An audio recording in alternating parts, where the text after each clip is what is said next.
Chapter 46. Fang Sheng had used a dog to deal with him. Fang Sheng was so angry he wanted to smash the bracelet in his hand but stopped himself in time. Now that he had been kicked out of the company, he probably wouldn't have any income for a long time. The breach of contract was still in the process and hadn't been transferred to his account. He didn't have much left from his share of the music downloads from the new talent contest after buying the house. He had spent tens of thousands on the bracelet, so he didn't dare smash it. Fang Sheng wanted to vent his anger after losing his job. He didn't dare yell at the people at Neon Culture, so he could only vent on Fang Zhao, the person who had put him in this situation. He hadn't expected Fang Zhao to ignore him and use a dog to deal with him. Was this a mockery? Fang Sheng knew he would only get a few barks in return if he kept yelling. He took a few deep breaths and ended the call. He was going to leave, but after 2 steps, he suddenly stopped and looked at his bracelet. He had been so angry that he had been careless. Thinking back on what he had said, he didn't seem to have bluntly admitted to stealing the songs.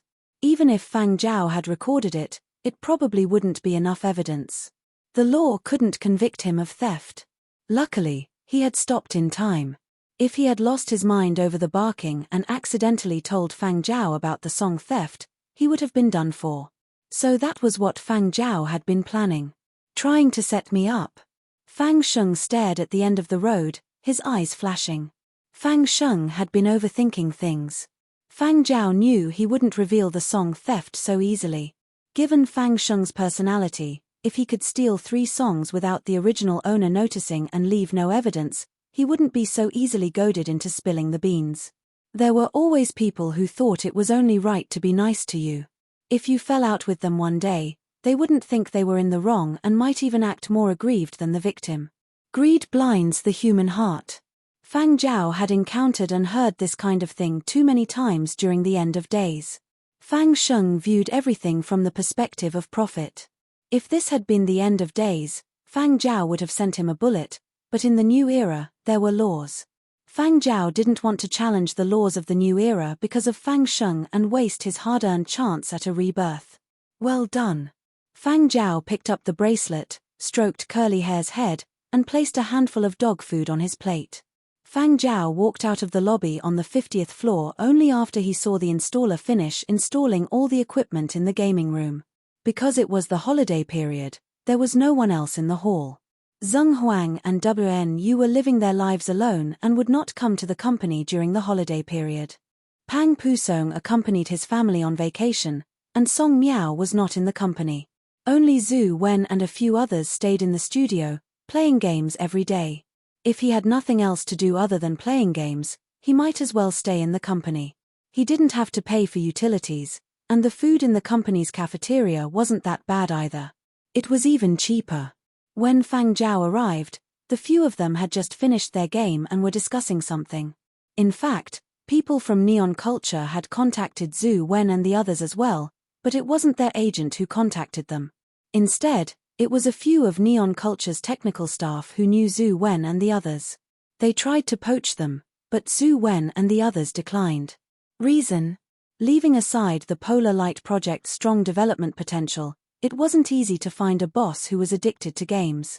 Wouldn't it be a waste to switch locations? For people like them, as long as they didn't need money urgently, bonuses were secondary. The most important thing was whether they could enjoy some entertainment during work hours. Why hadn't Zhu Wen slipped away when the entire virtual projects department had been massacred last year? It wasn't that he wanted to slack off, but he felt that now that the virtual projects department had no more work to do, he could play games freely all day. When Fang Zhao walked in, they stopped their discussion. I plan to head back for a bit. Are you guys going to stay in the company? Fang Zhao asked. Of course, but we have to head out today for an exhibition. Are you going to use a flying car, boss? Zhu Wen asked. The project team had 2 flying cars. Zheng Huang and WNU had borrowed one, so there was still one left. Seeing Zhu Wen and the others staring at it, Fang Zhao laughed. No need. I'll take the bus. You guys keep it. Thanks, boss. Zhu Wen cheered. They were going to a gaming exhibition that night. We'll bring you models. The others chimed in. Fang Zhao told Zhu Wen and the others to lock the door to the 50th floor before leaving. He didn't bring curly hair with him. He was returning to the Black Street to pick up a few things. He would return to the company the next morning. His income was enough to buy a house in the heart of Qian City. As long as it wasn't too extravagant or big, he could afford it in full. However, it was hard to find good housing in Qian City now. Even if some people had properties in their hands, they would not sell them. Fang Zhao did not look for a house online because Duan Qianji had promised to introduce him to a property that belonged to an old composer. However, the old composer rarely stayed in Qian and did not want to sell the property to an unreliable person. Duan Qianji knew that Fang Zhao was looking for a house, so she negotiated with the old composer. However, the old composer was not in Yangzhou and would only be back in a few days to complete the transfer procedures and meet Fang Zhao. It was just a few days. Fang Zhao was willing to wait. Nighttime in the Black Street was still the same. Some places were playing explosive dance music, some were playing soothing tunes, some were gathering together to chat, and some were newly appointed gangsters doing their unconventional ways of making a living. Fang Zhao bought 2 boxes of barbecued meat for REWN at the pharmacy and Yu Qing at the shop downstairs. Thanks, nothing much happened recently. 2 days ago, a drunk guy tried to smash your window with a beer bottle, but I chased him away. Yu Qing took the barbecue box and took a bite. As he chewed, he asked Fang Zhao, leaving? Yu Qing did not know much about the entertainment industry, but he had seen the music videos of the 2 movements and learned from the news that the 2 movements had gone viral.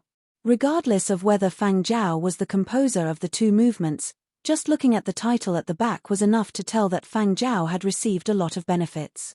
It was time for him to leave. Soon, but I won't be checking out anytime soon, Fang Zhao said. Let me know in advance if you're not staying, so I can buy the units above, Yu Qing said hurriedly. He planned to buy the units above, but the system kept track of all the units.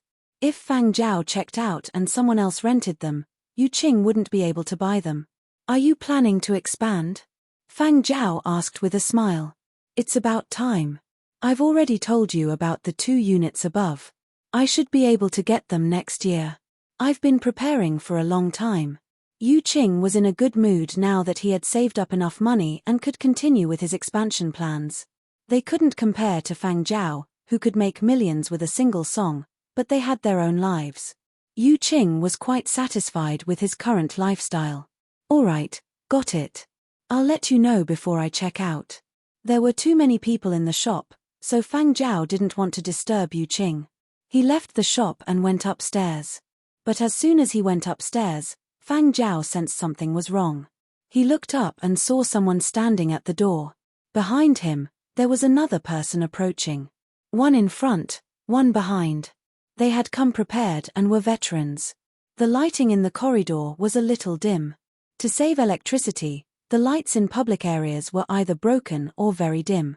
Fang Zhao didn't turn back to look at the approaching person. He continued walking until he was only 2 steps away from the person at the door. It was a person who looked not much older than Fang Zhao.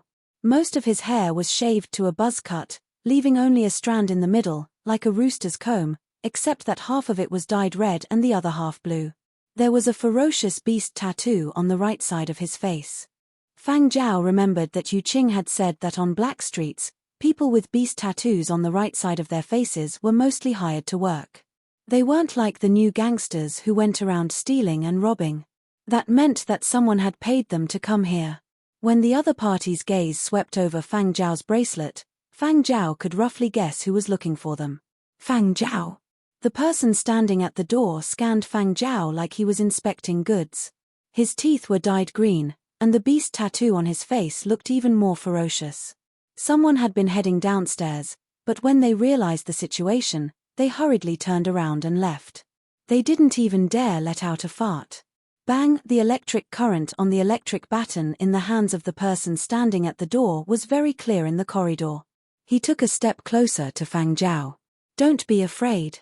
Take out your bracelet so we can leave quickly. It's not good to be stuck here. Before he could finish, he saw a gun appear in Fang Zhao's hand as if by magic. The muzzle was pointed at him. Hearing the footsteps behind him stop, Fang Zhao flashed a friendly smile and said to the person in front of him. Chapter 47. Fang Zhao's actions stunned the two men. This was not part of their plan. The man blocking the door cursed his employer's ancestors in his heart. Wasn't this kid just an artist? He might have believed it if the person in front of him was a killer, but he wouldn't believe it if he was a composer. With his head pressed against the muzzle, he swallowed the words he was about to say and lowered the electric baton he was about to raise. They had been in the Black Street for a long time and had taken on a lot of jobs. They could tell what kind of person they were, whether they were putting on an act, whether they were putting on a brave front, and whether they were cowardly on the inside. They could tell from their target's every move and even their eyes. The way Fang Zhao held the gun and the way he looked at him made the back of his neck break out in a cold sweat. Of course, he could tell that Fang Zhao's calmness and casualness weren't an act. He was also sure that if they made the slightest move, the gun would really be fired. So the man behind him stopped in time. He didn't dare make a move before he had a clear picture of the situation. Otherwise, he might end up collecting the corpse of his teammate. However, for people like them who took on a lot of work, they had one advantage: they were flexible. Big brother, it's a misunderstanding. It's a misunderstanding. Don't get worked up, please don't get worked up. The man blocking the door squeezed out a smile and switched off the electric baton. The sound of electricity disappeared and he raised his hands high. He didn't feel any pressure calling someone younger than him big brother. I'm not worked up. Let's go inside and have a good chat, Fang Zhao said. No. We won't disturb you anymore. We'll leave now, right now. The man blocking the door had just lifted his leg when he noticed Fang Zhao's finger was about to pull the trigger. He pulled his leg back and put on a smile that was uglier than crying. The sinister animal tattoo on his face looked comical. It's fine. Go in. I'll just ask you a few questions. Open the door. As soon as Fang Zhao's voice trailed off, the door opened automatically. Fang Zhao had changed the door's settings to two-factor authentication. If the bracelet could be sensed within 5 meters and Fang Zhao's voice command, the door would open automatically. Under the threat of the gun, the man went in with a sullen face. The other person was a large man over 2 meters tall. His tattooed arms were bare in the cold weather. His body was very muscular, and he was very sturdy. From the sound of Fang Zhao's footsteps closing in, he could tell that this person was not as simple-minded as he looked. Stand over there. Fang Zhao gestured to the big guy. Find a place to sit. Don't stand on ceremony. I just want to ask you a few questions. I'll let you go after I'm done. Fang Zhao dragged over the only intact chair in the small room and sat down. The two of them looked around and could see every corner of the room in one glance. There was no place to sit, only 2 low stools. Although the stool was a little short, it was better than sitting on the ground. The 2 stools had been used as footholds to reach things in the upper cupboard, and Curly had sat on them in the sun. Now, 2 adult men, one of whom was a big man, were sitting on 2 palm-sized, 20 centimeters high stools. At first glance, they looked like they were huddled together. Don't touch the knife behind your butt, Fang Zhao said. The man with the tuft of red hair had already reached for the knife behind his waist when he dragged the stool over and sat down. Fang Zhao's words nearly made him jump. Damn, I've run into a veteran. The red-haired guy lowered his head and cursed silently before pulling his hand back. Ask whatever you want. It's our fault for falling into your hands. We accepted the job without knowing the ins and outs, the red-haired guy said. But don't ask us who paid. We don't know either. We don't know, but you have your guesses. Fang Zhao did not want to hear them beat around the bush. Out with it. How much did Fang Sheng ask you to do? The red-haired guy raised an eyebrow when Fang Zhao said Fang Sheng's name. Since he had already laid it out, he did not beat around the bush. You should know that we only take orders, which means we work for money. Someone paid us 30,000 for your bracelet. The person only left a text message, and the contact number is a black number, but I can guess who it is. It should be the Fang Sheng you mentioned. He hired a friend of mine to keep an eye on you. The red-haired guy looked at Fang Zhao, trying to gauge his reaction. Unfortunately, he did not get a reaction. The red-haired guy told Fang Zhao everything he knew about Fang Sheng, but they did not know that Fang Sheng had stolen Fang Zhao's songs. Fang Sheng had been very careful not to let anyone else know. Other than the bracelet, did he ask for anything else? Fang Zhao asked. The red-haired guy wanted to say no, but he glanced at Fang Zhao and chose to tell the truth. He said if we taught you a lesson, he would pay us an extra 10,000. He didn't ask you to kill me? No, no, no. We don't take lives. The red-haired guy hurriedly explained. He even raised the stun baton in his hand. This is just to scare people. Really, we never take lives when we take orders. The number of people who take lives on the Black Street can be counted on one hand. Plus, they're very picky. Most people can't even get in touch with them, and they pay ridiculously high prices. One order is worth decades of hard work for both of us. Stun batons were strictly regulated, but on the Black Street, they were easier to come by than guns. The big guy sitting beside him nodded vigorously. They really did not take lives. They were afraid of dying too. They were just trying to make a living. Why would they risk their lives? As long as they did not cross the line, nobody would bother with them. But it was different when they took lives. That was not something that could be easily avoided. Fang Zhao watched as the two of them tried to explain themselves and push all the blame onto Fang Sheng. Don't be fooled by their listless appearance. As long as they were a little careless, or if they were a little weak, they would be able to take advantage of the loopholes and make a comeback. These two were not newbie gangsters. They were too experienced. A simple fight was not enough to intimidate them. That was why Fang Zhao had pulled out his gun. Intimidate them first, then talk. That way, it would be easier, and it would make the two of them more cautious. Actually, we're just collecting debts. We haven't done anything outrageous, the red-haired guy wailed. Then why are you here? Fang Zhao asked. Noticing Fang Zhao staring at him, the red-haired guy choked and rubbed his hands. It's almost the new year. I want to get more out of it. 30,000 was a good price on the Black Street. It was tempting. Plus, Fang Sheng had sent someone to keep an eye on Fang Zhao. They had thought it would be easy. When they received word that Fang Zhao had returned, they had hurried over to stop him. They had not expected to meet their end here. As they were speaking, the doorbell rang. It was Yu Qing. Yu Qing had heard a customer say he had seen a man with a beast tattoo on his face go up to the second floor. He had to see with his own eyes to confirm that Fang Zhao was fine. I heard that there's a person with a beast tattoo on his face.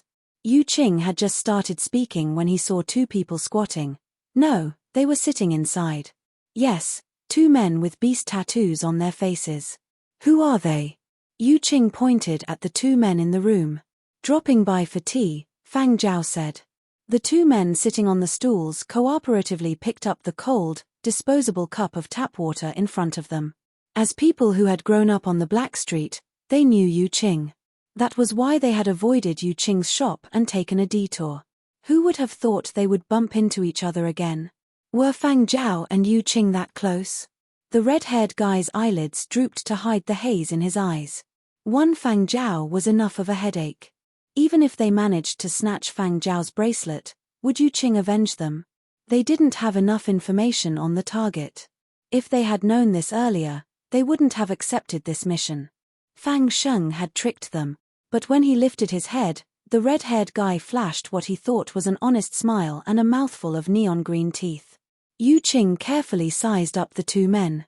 The two men with beast tattoos on their faces were sitting on two stools, like two elementary school students listening to a lecture. If it wasn't for their appearances and the beast tattoos on their faces, Yu Qing would have thought that they had suffered some grievances if they had been replaced by someone else. This made Yu Qing a little puzzled. Did Fang Zhao really know them? The two men were familiar faces on the Black Street. They weren't from their building, which was 2 streets away. Yu Qing remembered that they had shopped at Yu Qing's shop before. Looking at Fang Zhao, he didn't look like he was threatened. Someone had to keep an eye on the shop on the first floor. Yu Qing's wife hadn't gotten off work yet, so he couldn't leave the shop for too long. If he was gone for more than 5 minutes, the people in the shop wouldn't behave themselves. Then, if you need anything, just shout for me. I can hear you downstairs, Yu Qing said. Okay, thanks. Sure. You guys, carry on with your tea. Yu Qing thought it was ridiculous as he headed downstairs. He shook his head. Young people these days were getting more and more incomprehensible. After Yu Qing left, the red-haired guy continued to defend himself. He wanted nothing more than to call Fang Zhao grandpa, as long as Fang Zhao let them off.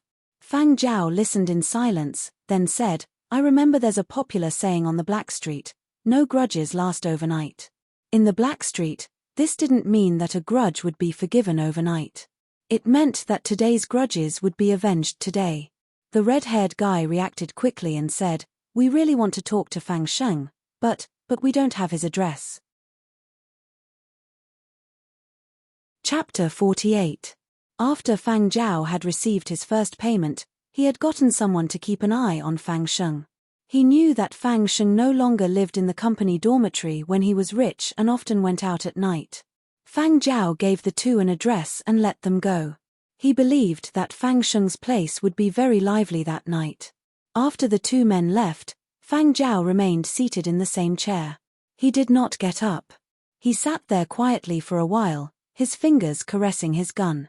He took deep breaths and suppressed the anger that had welled up in his heart. He had almost pulled the trigger. He knew that the other party had no murderous intent, only malicious intent, but he had felt the urge to shoot. Even though he had been reborn in the new era, Fang Zhao had spent most of his past life in the apocalypse.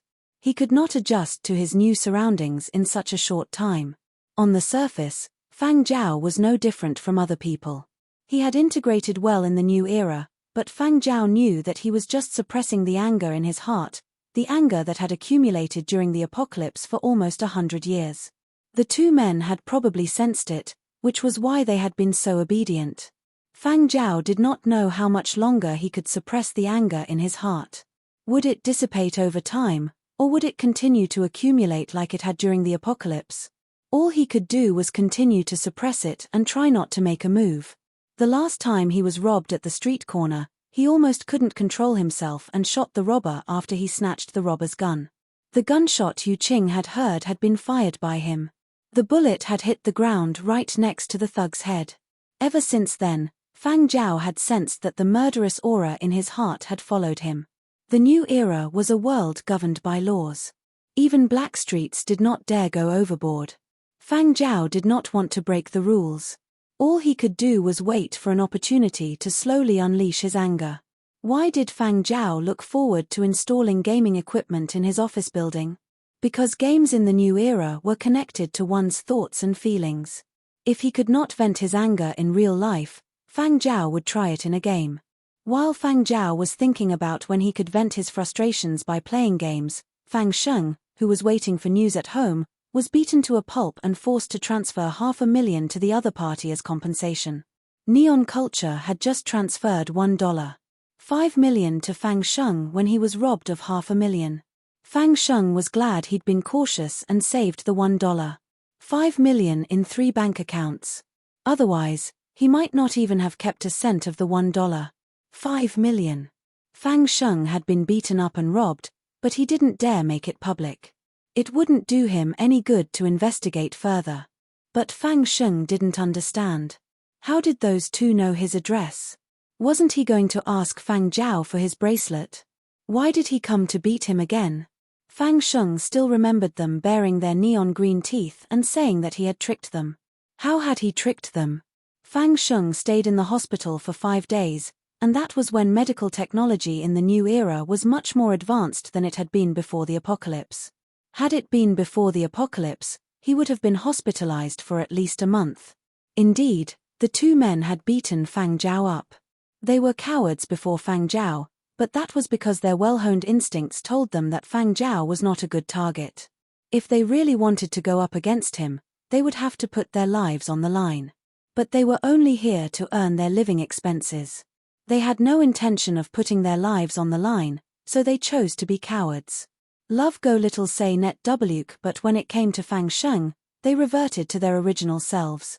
They wanted Fang Sheng to know what it meant to be a Blackstreet punk.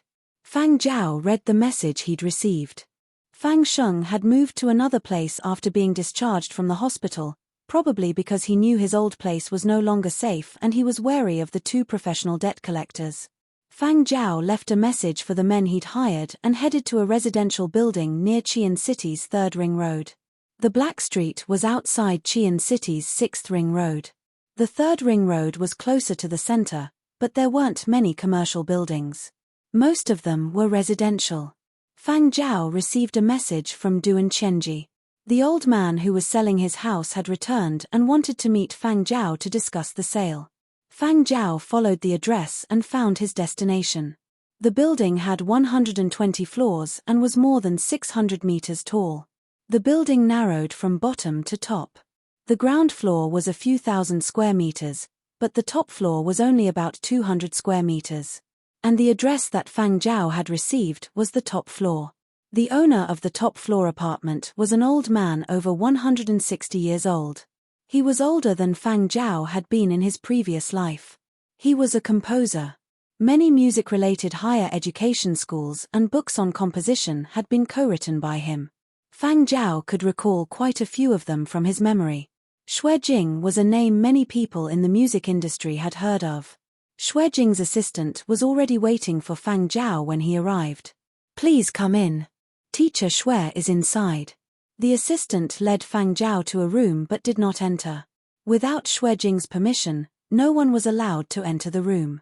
When Fang Zhao walked in, Xue Jing was sitting on a wooden sofa. In this day and age, people who used natural wood to make sofas were few and far between. The bookcase and table were all made of wood. The entire room had an antique feel to it. The sofa and chairs were covered in a layer of wooden cushions. The temperature in the room was maintained at a moderate range.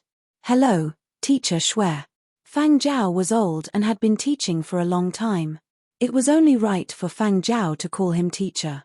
Xue Jing put down the music scores in his hands and pointed to the single-seater sofa opposite him. "Sit." Although he was over 160 years old, in the new era, this was roughly equivalent to 60 or 70 before the end of days. Xue Jing had quite a bit of white hair on his head, but he was full of vigor. Xue Jing scanned Fang Zhao with a scrutinizing gaze and then met Fang Zhao's eyes. "What do you think of the layout of my house?" "You definitely don't keep pets," Fang Zhao replied. Xue Jing's assistant, who had just received permission to deliver tea, glanced at Fang Zhao when he heard this. In the past, when other young musicians came here, they would compliment the furnishings first, then compliment the musical notes hanging on the wall that even Xue Jing himself did not understand, and then flatter Xue Jing. Unfortunately, Fang Zhao's brain circuitry was different from others. "Pet." The assistant recalled his experiences since taking up the position. Xue Jing had never kept a pet. If he kept one, how could the bookcase and sofa in the house look good? Xue Jing was taken aback when he heard this. Then he laughed. "Indeed. You have one. I have a dog. I picked it up on a Black Street," Fang Zhao replied. Many people avoided mentioning words related to Black Street, as they felt it would lower their status, but Fang Zhao did not think anything of it. It was a fact that he lived on a Black Street.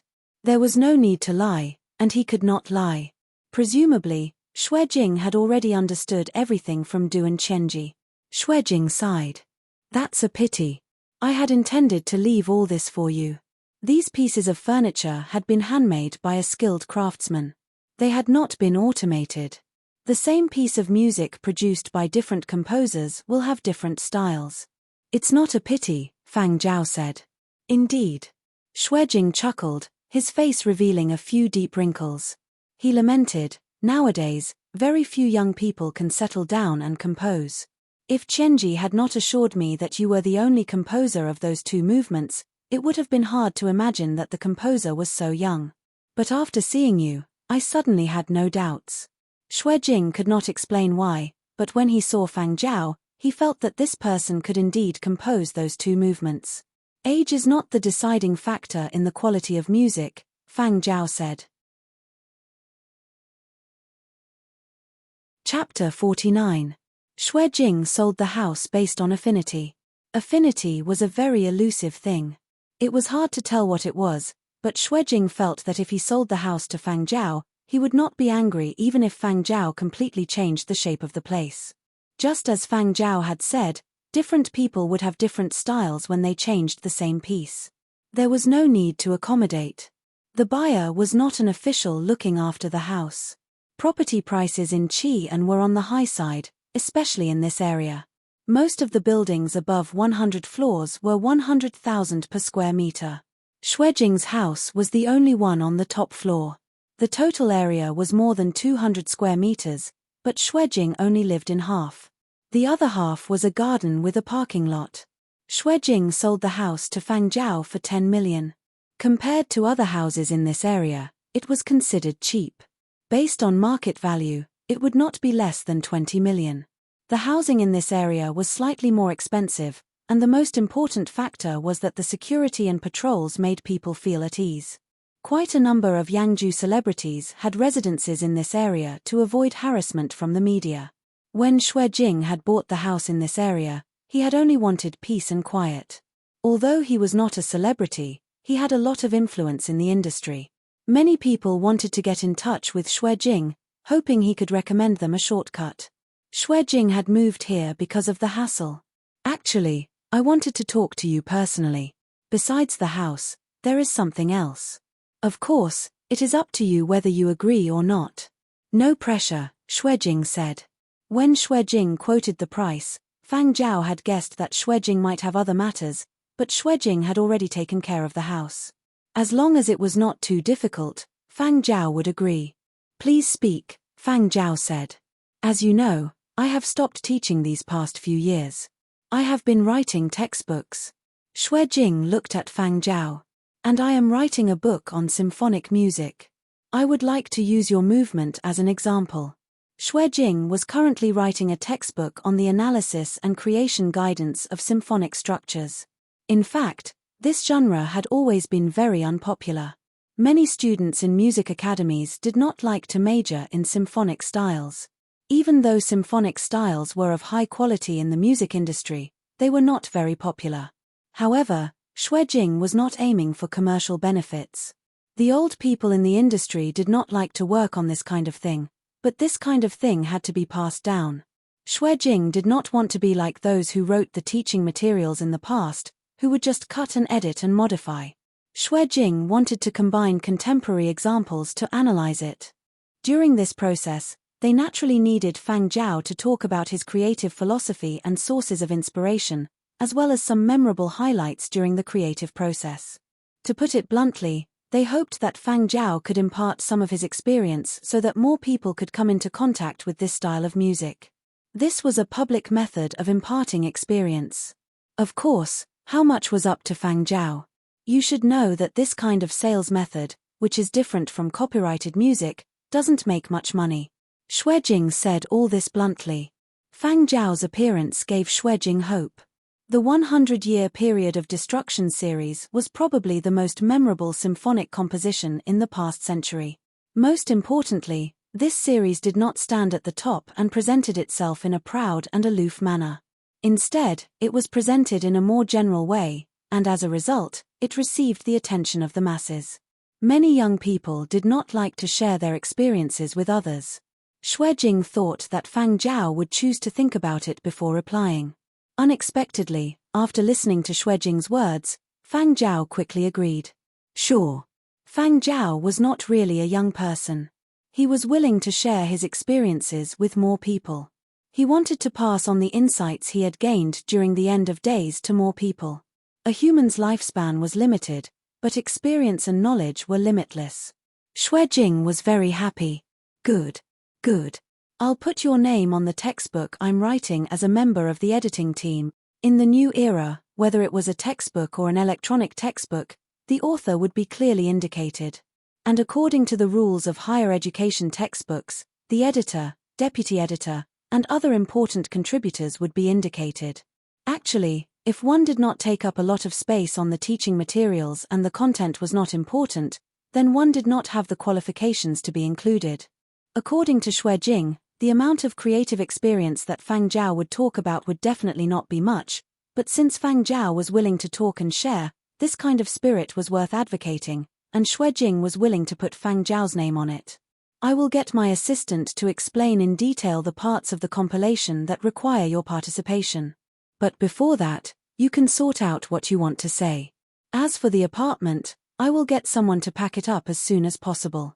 Within 3 days, all the paperwork will be completed and the apartment will be vacated for you.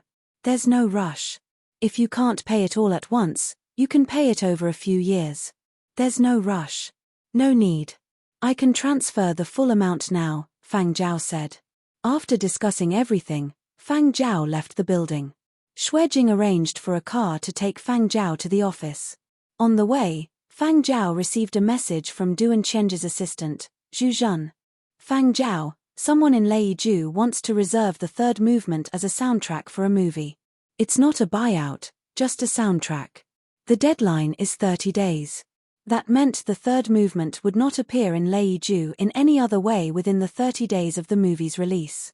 This sort of cross-continent order was rare, but it was also an opportunity. We haven't discussed the price yet. Director Duan wants to get your approval first, Zhu Zhen said. Soundtrack for a movie? A company in Leiju? Yes. If we authorize it, it will be beneficial to the promotion of the third movement. But the films produced by that company don't have a good reputation. Every continent had their own means of protecting their own music, film, and other media. The most obvious example of this was after Cocoon Breach was proven to be helpful to those infected with the Hull virus. Most other continents used vague language to replace the name of the movement or simply mentioned the title of the song. Shifting the focus to topics like music can help those infected with the Hull virus. Most of the time, medical references were made. They skipped over the virtual idol Polar Light and the details of the first and second movements. If the two movements were just songs, it would have been fine. But the two movements were tied to a virtual idol, so the backlash in Leiju would be even greater. In Leiju, not only did the media omit the title of the song, the composer, the production company, and other information, but Polar Light's name was never mentioned. Under the media's guidance, fewer and fewer people searched for the second movement online. Furthermore, the first and second movements could not be downloaded outside of Yangzhou for the time being. Therefore, Duan Qianzhi's intention was that even though the other party's movie might be a lousy one, they could use the other party's movie as an alternative promotional channel. Since it was difficult to go through public downloading in other continents, they might as well use the copyrighted music method. Within the time limit, they could sell the copyrighted music to the other party's movie. This would not affect their original plans in Yangzhou. And now, Duan Qianzhi was worried that after Fang Zhao found out about all this, he would feel that selling to a movie that he could tell was a crappy production just by looking at the producers and actors would lower the quality of the music and lose face. That was why she had asked Zhu Zhen to first ask Fang Zhao for his opinion. If Fang Zhao agreed, then they would negotiate the price. Fang Zhao thought about it for 2 seconds and asked, "I would like to take a look at the plot of the movie and where the music will be used.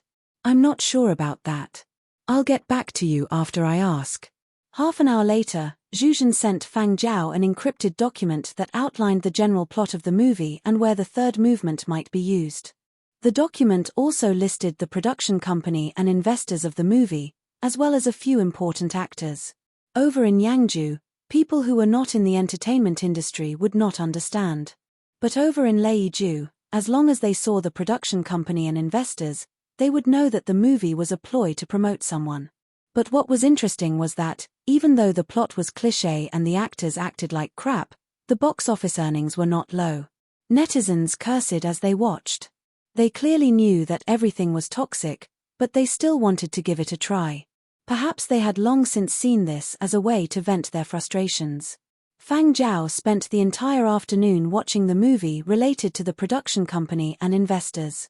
In the evening, he gave his reply. Chapter 50. Leiju, or Leiju for short, was named after the hero of the period of destruction and general having Renault of the early New Era. In Leiju, the surname Renault was proof of identity. In the continent of Renault, people would often see people with the surname Renault in political, military, financial, and other news. However, what the public was most interested in was not these high-ranking people in the military, political, or business world, but rather the young master of the Reno family, Zaro Reno, who was always a hot topic in the entertainment industry. Zaro Reno was the youngest grandson of the current governor of Leiju. Although the governor already had great-grandchildren, he still favored this youngest grandson the most and indulged him. In the eyes of the public, Zaro Reno was a willful hedonist. He came from a high family background and was rich. He did not do proper work and spent all his time chasing after girls. After graduation, he had opened a film company called Wireless Media. However, even people who did not pay attention to the entertainment industry knew that this company was completely opened by this young master for fun. The films he invested in, shot, and produced were all for the sake of promoting his girlfriends. Up until now, Wireless Media had produced 7 films, and this young master had also changed girlfriends 7 times in the past 2 years. People jokingly called Zaro Young Master, not because he was the youngest of his generation in the Reno family. The so-called young master was just a mockery of his extravagant ways of doing things. Everyone in Leiju knew that as long as it was a movie produced by Wireless Media, it would be a bad movie in terms of plot. The plot of every movie was relatively simple, so simple that one could guess the ending just by looking at the background introduction at the beginning. Nothing new. There was no logic at all. In the new era, where the internet was so advanced, film production was much simpler. The number of films was exploding. However, some of the larger platforms on the internet were also particular about restrictions. Of course, in the face of power and wealth, these restrictions would be diluted. For example, the movies produced by young master Zaro's Wireless Media Company were clearly rated as bad movies, but every single one of them had excellent publicity channels, and many people watched them. Every single one of them did well at the box office. Although they were not as good as other popular movies, they were still able to break even. However, the reason why the netizens were so happy to ridicule him was because this young master did not care about what people said about him on the internet. Gradually, the netizens became bolder. Every time Wireless Media's movies were released, they would go watch them and express their emotions. Of course, most of them would ridicule and criticize the movies. But even if they were criticized like shit, the number of people who watched them was never low. They would still watch and criticize every movie that came out. One of the reasons this phenomenon existed was because of young master Lei's fame. Netizens wanted to see what kind of lousy movie this famous hedonist from Leiju had filmed so that they could use it for entertainment. Furthermore, there was another important reason why many people chose to watch their company's movies. The investment was huge, and the scenes were realistic. The Reno family was wealthy. Young master Zaro did not have high expectations for his films, but he had high expectations for the setting and viewing effects. He liked movies with big scenes and grandiose grandeur, so the films he invested in were all grand and imposing. In the new era, technology was advancing too quickly. Even in a small room, it was possible to film realistic scenes in outer space. All digital special effects made it look like the real thing at first glance. However, experienced netizens could always find inconsistencies in these seemingly realistic scenes. There were too many such movies that used computer special effects. Thus, some people had formed a mindset to specifically seek out movies that were large-scale and had a lot of actual shooting. And one reason these people chose Wireless Media was that when the company filmed, they used real things, whether it was guns or flying cars or spaceships. For example, in the previous movie, young master Zaro had rented a spaceship and 10 fighter jets from the military. A few scenes had even been filmed in outer space. Actually, Zaro wasn't really particular about this. He just felt that the Reno family had to be different in some way. Everyone else used computer effects, but he used real guns and bullets. He felt that if he didn't make a big investment and make a big move, he wouldn't be worthy of the Reno family name. Today, this young master of the Reno family had found his 8th girlfriend, and Wireless Media was investing in the production of their 8th movie. This was a cliché movie about the hero rescuing the damsel in distress. In the past, this young master would invite famous actors to support his girlfriend, and when he was in the mood, he would make a cameo appearance. This time, however, he didn't want to make a cameo appearance. Instead, he wanted to act himself to satisfy his craving. Thus, The investment for Wireless Media's 8th movie was even bigger. For this reason, the young master had rented 3 battleships and close to 50 fighter jets. Of course, the pilots of the battleships and fighter jets were all military personnel. Even if Zorro was willful, he wouldn't be so foolish as to let a non-professional pilot the battleships and fighter jets. Otherwise, if they were damaged, his father would skin him alive. As for this movie, when Zorro had asked his father for resources, he had already thought of a reason to help promote the military, attract more young people to join the military, and reduce the number of deserters. In the early days of the new era, there had been a hard and fast rule. Everyone, regardless of gender, had to serve a minimum of 2 years in the military upon reaching adulthood. However, after 200 years of this rule, the minimum period was reduced to 1 year. Even now, many people would use all sorts of methods to find loopholes and escape from military service. A few days ago, there had been many cases of deserters in Leiju. Among them, quite a few famous idols and celebrities had been involved. His father didn't believe Zorro's reason for helping to promote the military. Unfortunately, Zorro had already convinced his grandfather, the governor. No matter how unwilling his father was, he had to help make the arrangements. Because of this, he had been ridiculed by others in the military. They had rolled their eyes at him and said even more nasty things behind his back. Someone had once joked that Zorro was a person used to cheat his father. This time, because the investment was even bigger and more fighter jets had been rented, it had stirred up a lot of discussion in Leiju's entertainment circle. Naturally, many people saw this as an opportunity. Regardless of how lousy the movie was, there would definitely be a lot of people watching it, at least more than the previous 7 times. Being able to participate in the movie was a great opportunity to show one's face. Many entertainment companies wanted to send people in. Besides actors and actresses, music producers were also taking advantage of the opportunity to present their own works. Many even lowered their prices to recommend themselves. Actually, Zorro didn't really care for any of them, but there had to be a piece that was worthy of his presence. After some consideration, Zorro decided to settle for the biggest name composer. Just then, the piece that had caused a sensation in the medical world to treat Hull virus patients piqued Zorro's interest. He sent someone to search for Divine Punishment and Cocoon Breach. Downloads weren't available in Leiju, but Zorro had other ways to do it. After hearing about it, he sent someone to contact Silver Wing Media in Yangju. He liked the style of the 2 movements. If he continued, the 3rd movement would probably be more in line with his preferred style. He wouldn't use music that had already been released. After all, too many people had heard it before. It wouldn't make it look any better. He was going to appear in the 8th movie. His grand entrance had to be a piece no one had ever heard before. It had to be an impressive piece. Only this sort of background music befitted his status.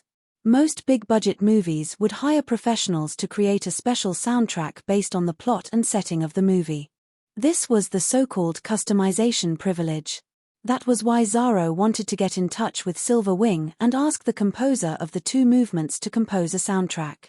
Unfortunately, Silver Wing rejected the request without hesitation. The reason was that the composer was working on the 3rd movement and did not have the time.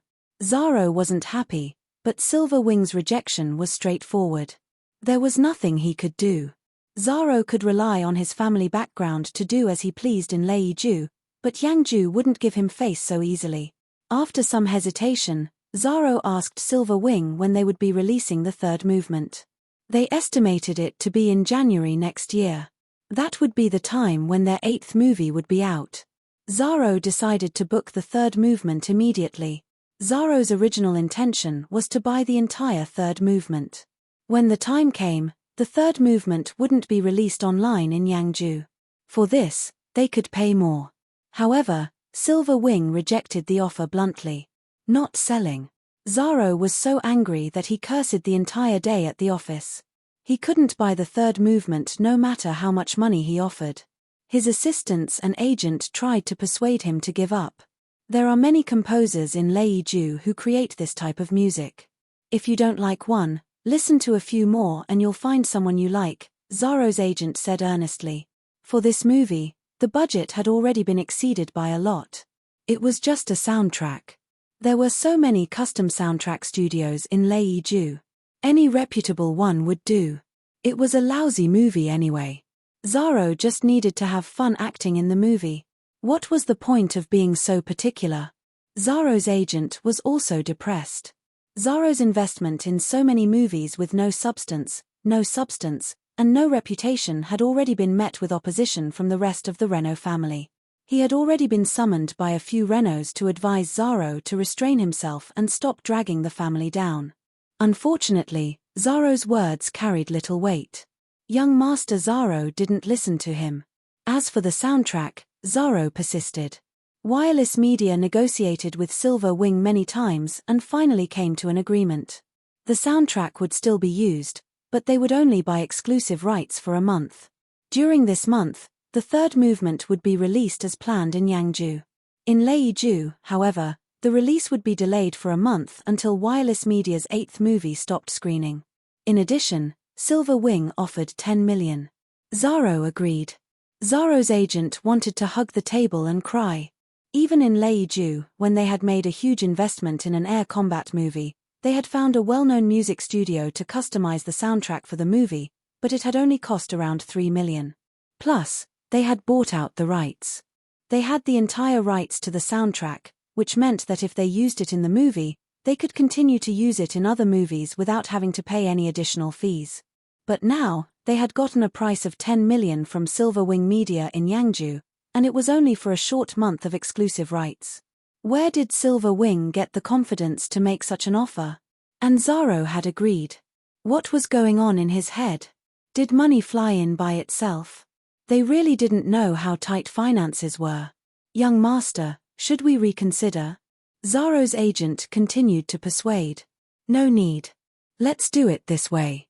Let's speed up filming. The day the third movement is released in Yangju will be the day our movie opens. He did not want his background music to be heard on other platforms. But this price and terms. Zaro's agent tried his best to persuade Zaro to change his mind. Agreed. Zaro was already annoyed by this. He wanted to drive over to the set early to ask when he would be appearing. His stunt double had been the one filming before that. Zaro's agent wiped his face when he saw the impatience on Zaro's face. How vexing.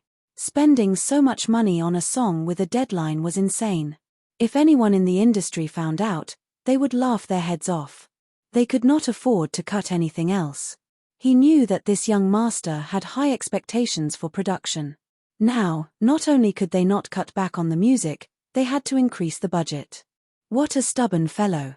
Oh, what other requests did they make? Zaro asked.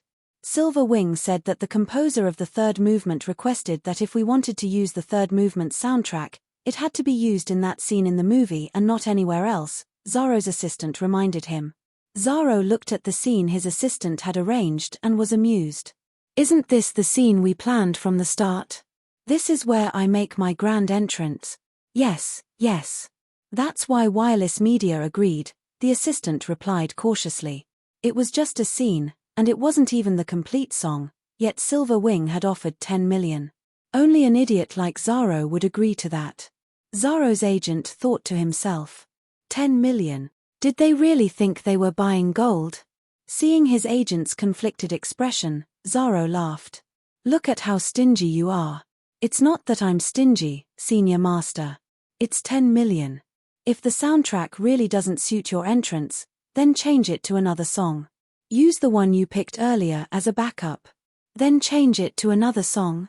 Easy for him to say, 10 million had been fed to a dog. Isn't that a loss? Zaro's agent was reluctant. So be it. I can still afford it, Zaro said casually. Zaro's agent cursed in his heart. Yes, you're a Renault. 10 million is like $1,000. Our hearts tremble when we hear that. But considering the profits from the previous 7 movies, even if this 10 million was lost, it was not a loss. This was why Zaro had been so stubborn. He had already recouped his capital. After deducting the expenses, he had a decent amount of money. He could still continue to fool around in the entertainment industry. Is it worth it? Zaro's agent still felt the pinch. Are you trying to say that a bad movie isn't worth spending so much money on music? Zaro squinted at his agent. Zaro's agent laughed awkwardly. So you know it's going to be a bad movie too, he thought to himself. Have you heard of a saying? Zaro asked. What? Zaro's agent and assistant listened attentively. Chapter 51. Actually, Zaro did not feel much towards netizens who said that all the films he had invested in were trash. He also knew that the films he had invested in did not have what people called nutrition and did not have any substance. However, he liked these kinds of films. They were simple, straightforward, big scenes, and enjoyable to watch. Most importantly, they could make his girlfriend happy, and he would feel good as well. When he had just graduated, Zaro had planned to start a movie company. He had only intended to play with the mood. He had not thought much about anything else and had been prepared to lose money. Who would have thought that he would actually break even? Thus, Zaro became addicted. No matter how the media and the public criticized him, he continued to act according to his nature. As for other people's comments, who cared? In his uncle's words, how can you make a living if you have no shame? Now, he did not want to watch from the sidelines anymore. He wanted to personally take part in a luxurious blockbuster romance and become an omnipotent hero who saved the world. Everyone dreamed of being a hero. Zaro was actually very envious of his brothers and sisters in the military, but he had no choice. He could not bear the hardships and did not want to go in and suffer. Thus, he could only make his dreams come true through movies. It was much simpler that way. For this reason, he was prepared to throw money at it. He had bought 10 million for his own soundtrack. Even if it went to waste, he was willing. After all, it was a movie made with money. If he was not satisfied, then so be it. Actually, he also wanted to poach the composer of Divine Punishment and Cocoon Breach from Silver Wing and have him tailor-made background music for him, but Silver Wing had hidden the composer too well. He could only wait. If the composer's music satisfied him, he would spend money to poach the composer. If not, he would blacklist both Silver Wing and the composer and prevent them from working with them in the future. Zaro was a spendthrift, but that did not mean he was stupid. If he did not get a satisfactory return, he would not give a single cent. As for the plot of the movie, he did not care. It was a movie. As long as it was enjoyable, the plot did not matter. It was all about fighting monsters to save the world. This year, ordinary people would fight monsters. Next year, mutants would fight monsters. The year after that, superhumans would fight monsters. The year after that, monsters would fight monsters. Wouldn't it all be the same plot? In this 8th movie, he planned to fight monsters in mechanical armor. How cool would that be? In any case, he just had to show his face and act cool after his substitute finished the fight. It was very easy. Zaro even personally gave the new movie a rather awe-inspiring name, God of War.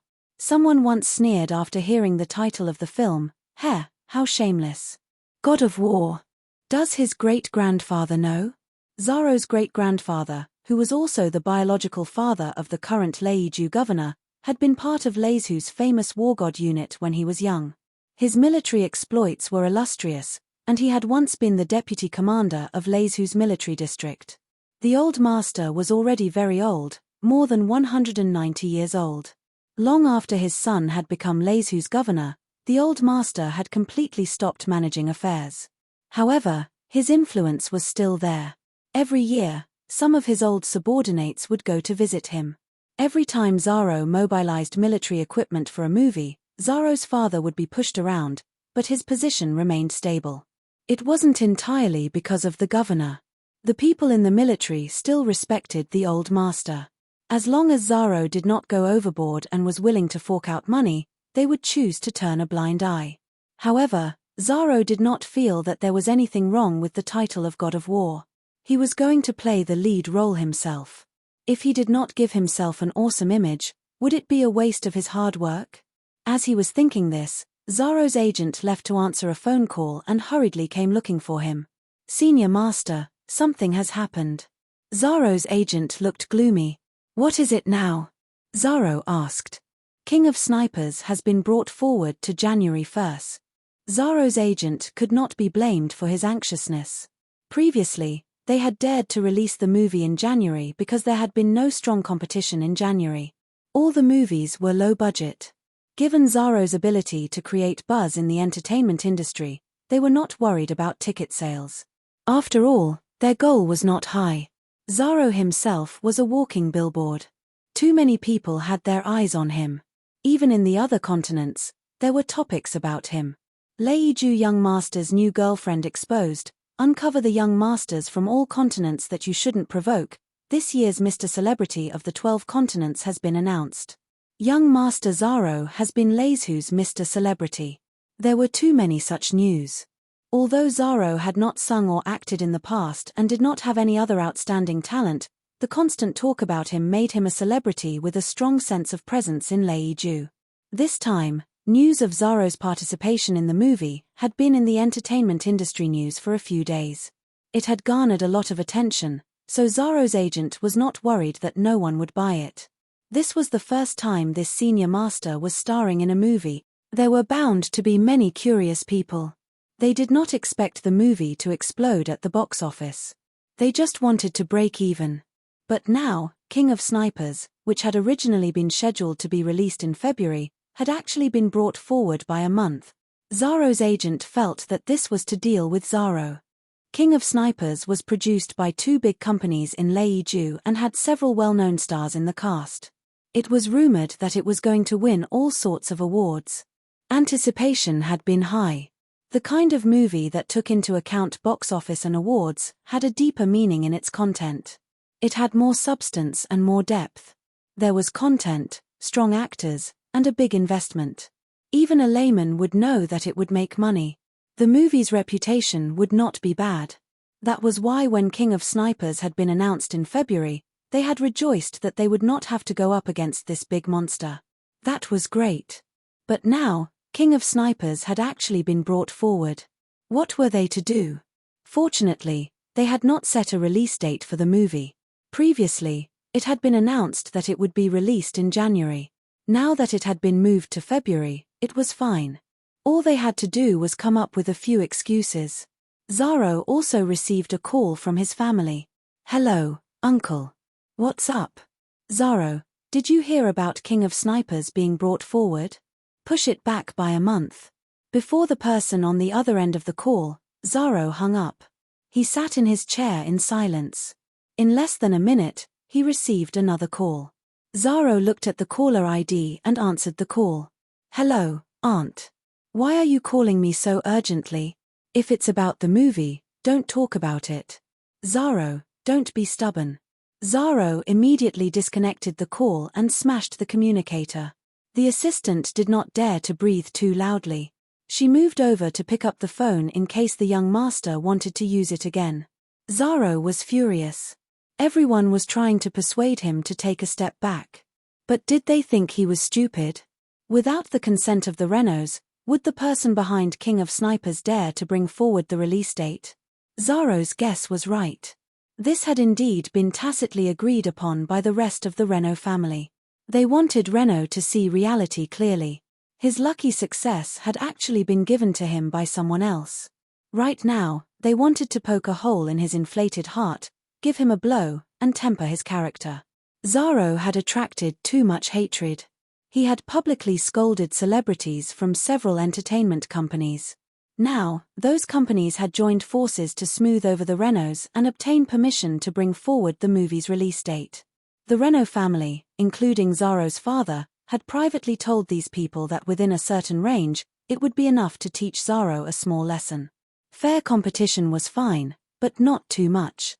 If it went too far and hurt the Reno family's reputation, the other members of the Reno family would not sit idly by. Although the Renos did not have the final say in Leiju, they were the most powerful family in Leiju. No one objected. The fact that they were still thriving after 500 years in the new era showed how united the Renos were when it came to important matters. Those in the business and entertainment circles were all wily old foxes. They knew exactly how far to go. In an office in a building in Leisu's state capital, A few investors of King of Snipers were chatting happily. We should let Zaro know that the reason he was able to earn box office earnings so easily in the past was because we gave in to the Renault family name. Let's not make sarcastic remarks. We even helped him suppress those who are making sarcastic remarks. He should be more sensible and stop spouting everything and disregarding everyone's reputation. We should let him know that in a true competition, there is no harm without comparison. Other than selling buzz and using the Renault's connections to mobilize equipment, what else was there for the lousy film Zaro had invested in? Shit. You're the one sniping. Only by comparing the quality of the film can one know where the gap is. People like Zaro are too much of an eyesore. He's stirring up a foul atmosphere in the industry. As the seniors of the entertainment circle, it's time for us to stand up for him. News of King of Snipers' early release date caused a huge wave in the Leiju entertainment circle. God of War had previously been revealed to be released in January. Did that mean that the two blockbusters were going to clash? However, the former had a guarantee of quality. Just look at the director, scriptwriter, actors, and production company. As for the latter, forget it. Everyone was well aware of it. After King of Snipers had announced its release date, Wireless Media hadn't released a release date for God of War. Many people guessed that Zaro knew he couldn't compete and was trying to push back the release date. Looks like God of War won't be released in January, an editor of a media company said in private. Taking a step back is the right thing to do. Even if he is a Renault, he can't be stubborn. The rest of the Renaults probably can't stand this senior master. Sigh, one has to know when to take a step back. It's not good to be too stubborn. People in their 20s should be sensible. This senior master Zaro has done too many bad things. Even the rest of the Renaults can't stand it anymore. What a powerful sniper. Zaro must be hurt this time, right? I hope this senior master can learn his lesson. But given his personality, will he back down? Someone doubted. Normally, Zaro acted like he was number one in the world and was used to being arrogant. Now that he had encountered an obstacle, would he be willing to retreat? Wireless Media Headquarters. Senior Master, should we get someone to change the script? His agent asked.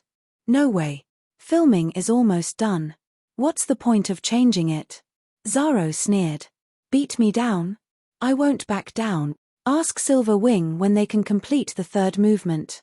Seeing Zaro's insistence, Zaro's agent didn't dare say anything else. He contacted one of Duan Chenji's assistants. After Duan Chenji heard from her assistant, she asked Fang Zhao, can it be completed by January? Yes. That's good.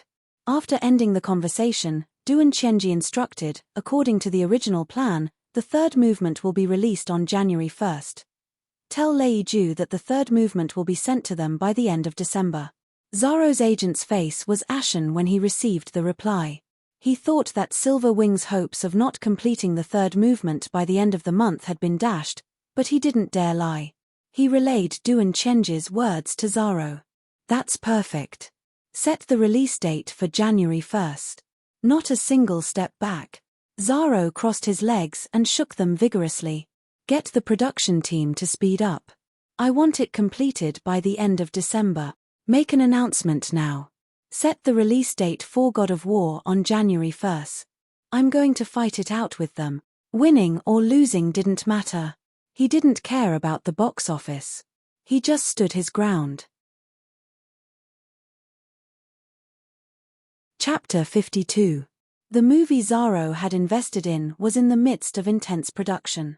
Compared to the buzz generated by the movie itself, the soundtrack was not worth mentioning. Other than a small portion of people in the music circles who paid attention to it, no one paid attention to who had composed the soundtrack. Only a small number of music-related media outlets would mention something like, the soundtrack for God of War does not seem to have been composed by someone from Leiju. They speculated that it was a great master from some other continent. Beyond that, no one mentioned it. Wireless Media only said that they had found a collaborator for the soundtrack, but they did not specify who it was. While the entire Leiju entertainment industry was waiting for a good show, so were the Yangju entertainment media. Silver Wing had already announced that the third movement of the 100-year period of destruction series would be released on January 1st at 8 a.m. The 100-year period of destruction series had been released on October 1st, year 531 of the new era. After the first movement, Divine Punishment, had been released, the second movement, Cocoon Breach, had been released on November 1st of the same year. As for the third movement, it would only be released 2 months later. With such a long production period, Silver Wing had to be well prepared and ambitious. If the second movement revealed Silver Wing's ambition, then the third movement would be a test of its explosive potential. Everyone in the Yangju entertainment industry was waiting to see how explosive the combination of a virtual idol and epic music would be. Many people left messages on Silver Wing's official website.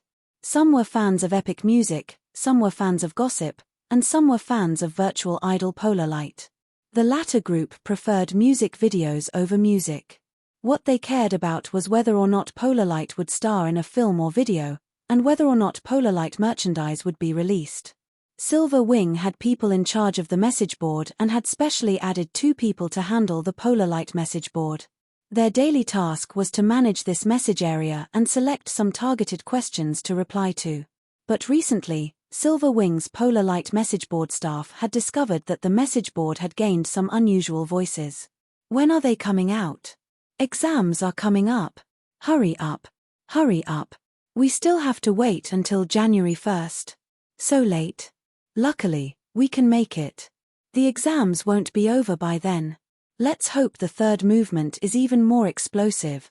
Only then will there be motivation. Just by looking at these words, one could tell that they were all students. But if one listened to the audio, one would realize that many of the voices were very young. Some were clearly immature, while others were in the puberty stage. Middle school students. Why are they all middle school students? Did you hire a water army? The person in charge of Polar Light's message board asked the publicity and public relations team. Nope. Even if they hired the Internet Water Army, they wouldn't hire so many high school students. The other side was also puzzled. Speaking of middle school students, they should be having their final exam in January, said another person who was in charge of the comment section.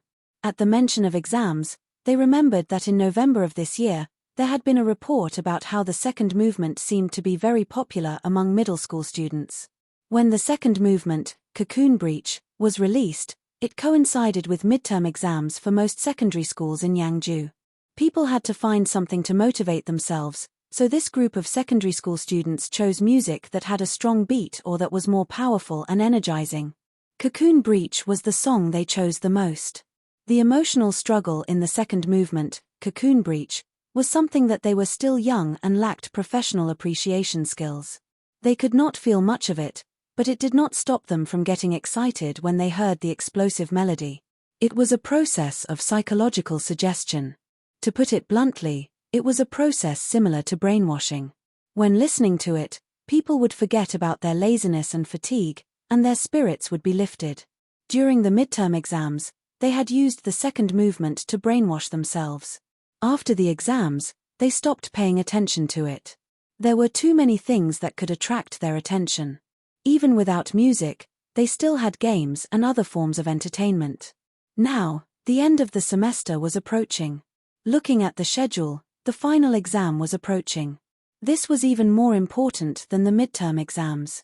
If they did poorly, not only would they be scolded, they would not be able to spend the entire winter and New Year holidays happily. There would be no red packets, no rewards, and they would be forced to do questions. Internet restrictions.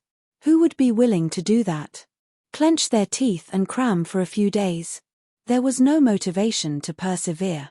As exam time approached, some students wanted to pick a few more tunes to perk themselves up. They wanted to see if there was anything like Cocoon Breach, but unfortunately, there were too few that were to their liking. When they searched the news, they discovered that there was a follow-up to the 100-year period of destruction series, but no matter how long they waited, they still did not receive it. So they teamed up and rushed to Silver Wing's official website to urge them. They could also listen to the second movement again, but if they listened to the same song every day for a long time, they would still get tired. The brainwashing effect would also be weakened. That way, they would not be able to achieve their goal of being motivated by listening to the song. So now, they were hoping that Silver Wing would release the third movement soon.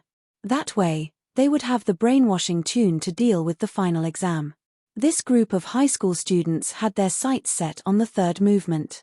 Recently, when they had nothing better to do, they would flood the message boards and urge them to sing. After Silver Wing announced the release date, they would flood the message boards every day with a countdown. So when the people in charge of the message boards saw the countdown, they knew that the high school students had come again. The two administrators in charge of Polar Light's message boards thought that high school students were indeed a little silly. As newcomers, they could understand. Plus, the final exams were approaching, and the pressure was high. Finding some fun to vent was understandable. Let them be. But as the days passed, the two administrators realized that they had been too naive. This group of high school students grew in numbers, and as if they had made a pact, they would flood the message boards every day. As it turned out, they made it a daily mission to flood the countdown.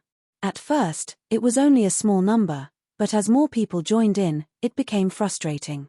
As the managers of the message board, they had to see the audience's reactions from the messages and answer some of the more important questions. But now, those questions were drowned out by this bunch of countdown timer, and they had to filter them. It was too troublesome. The two administrators thought it over and decided to put a stop to this demonic trend. Thus, the next day, those who came to flood the countdown noticed that there was an announcement in the message boards. To keep the message boards clean, the number of countdown comments will be limited each day. So even if many people came to flood the countdown, they would not appear on the message boards. The two administrators looked at the much cleaner message boards and felt much better. This should make it easier for them to check the questions from other listeners.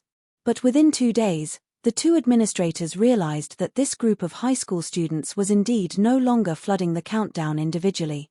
They were doing it as a group.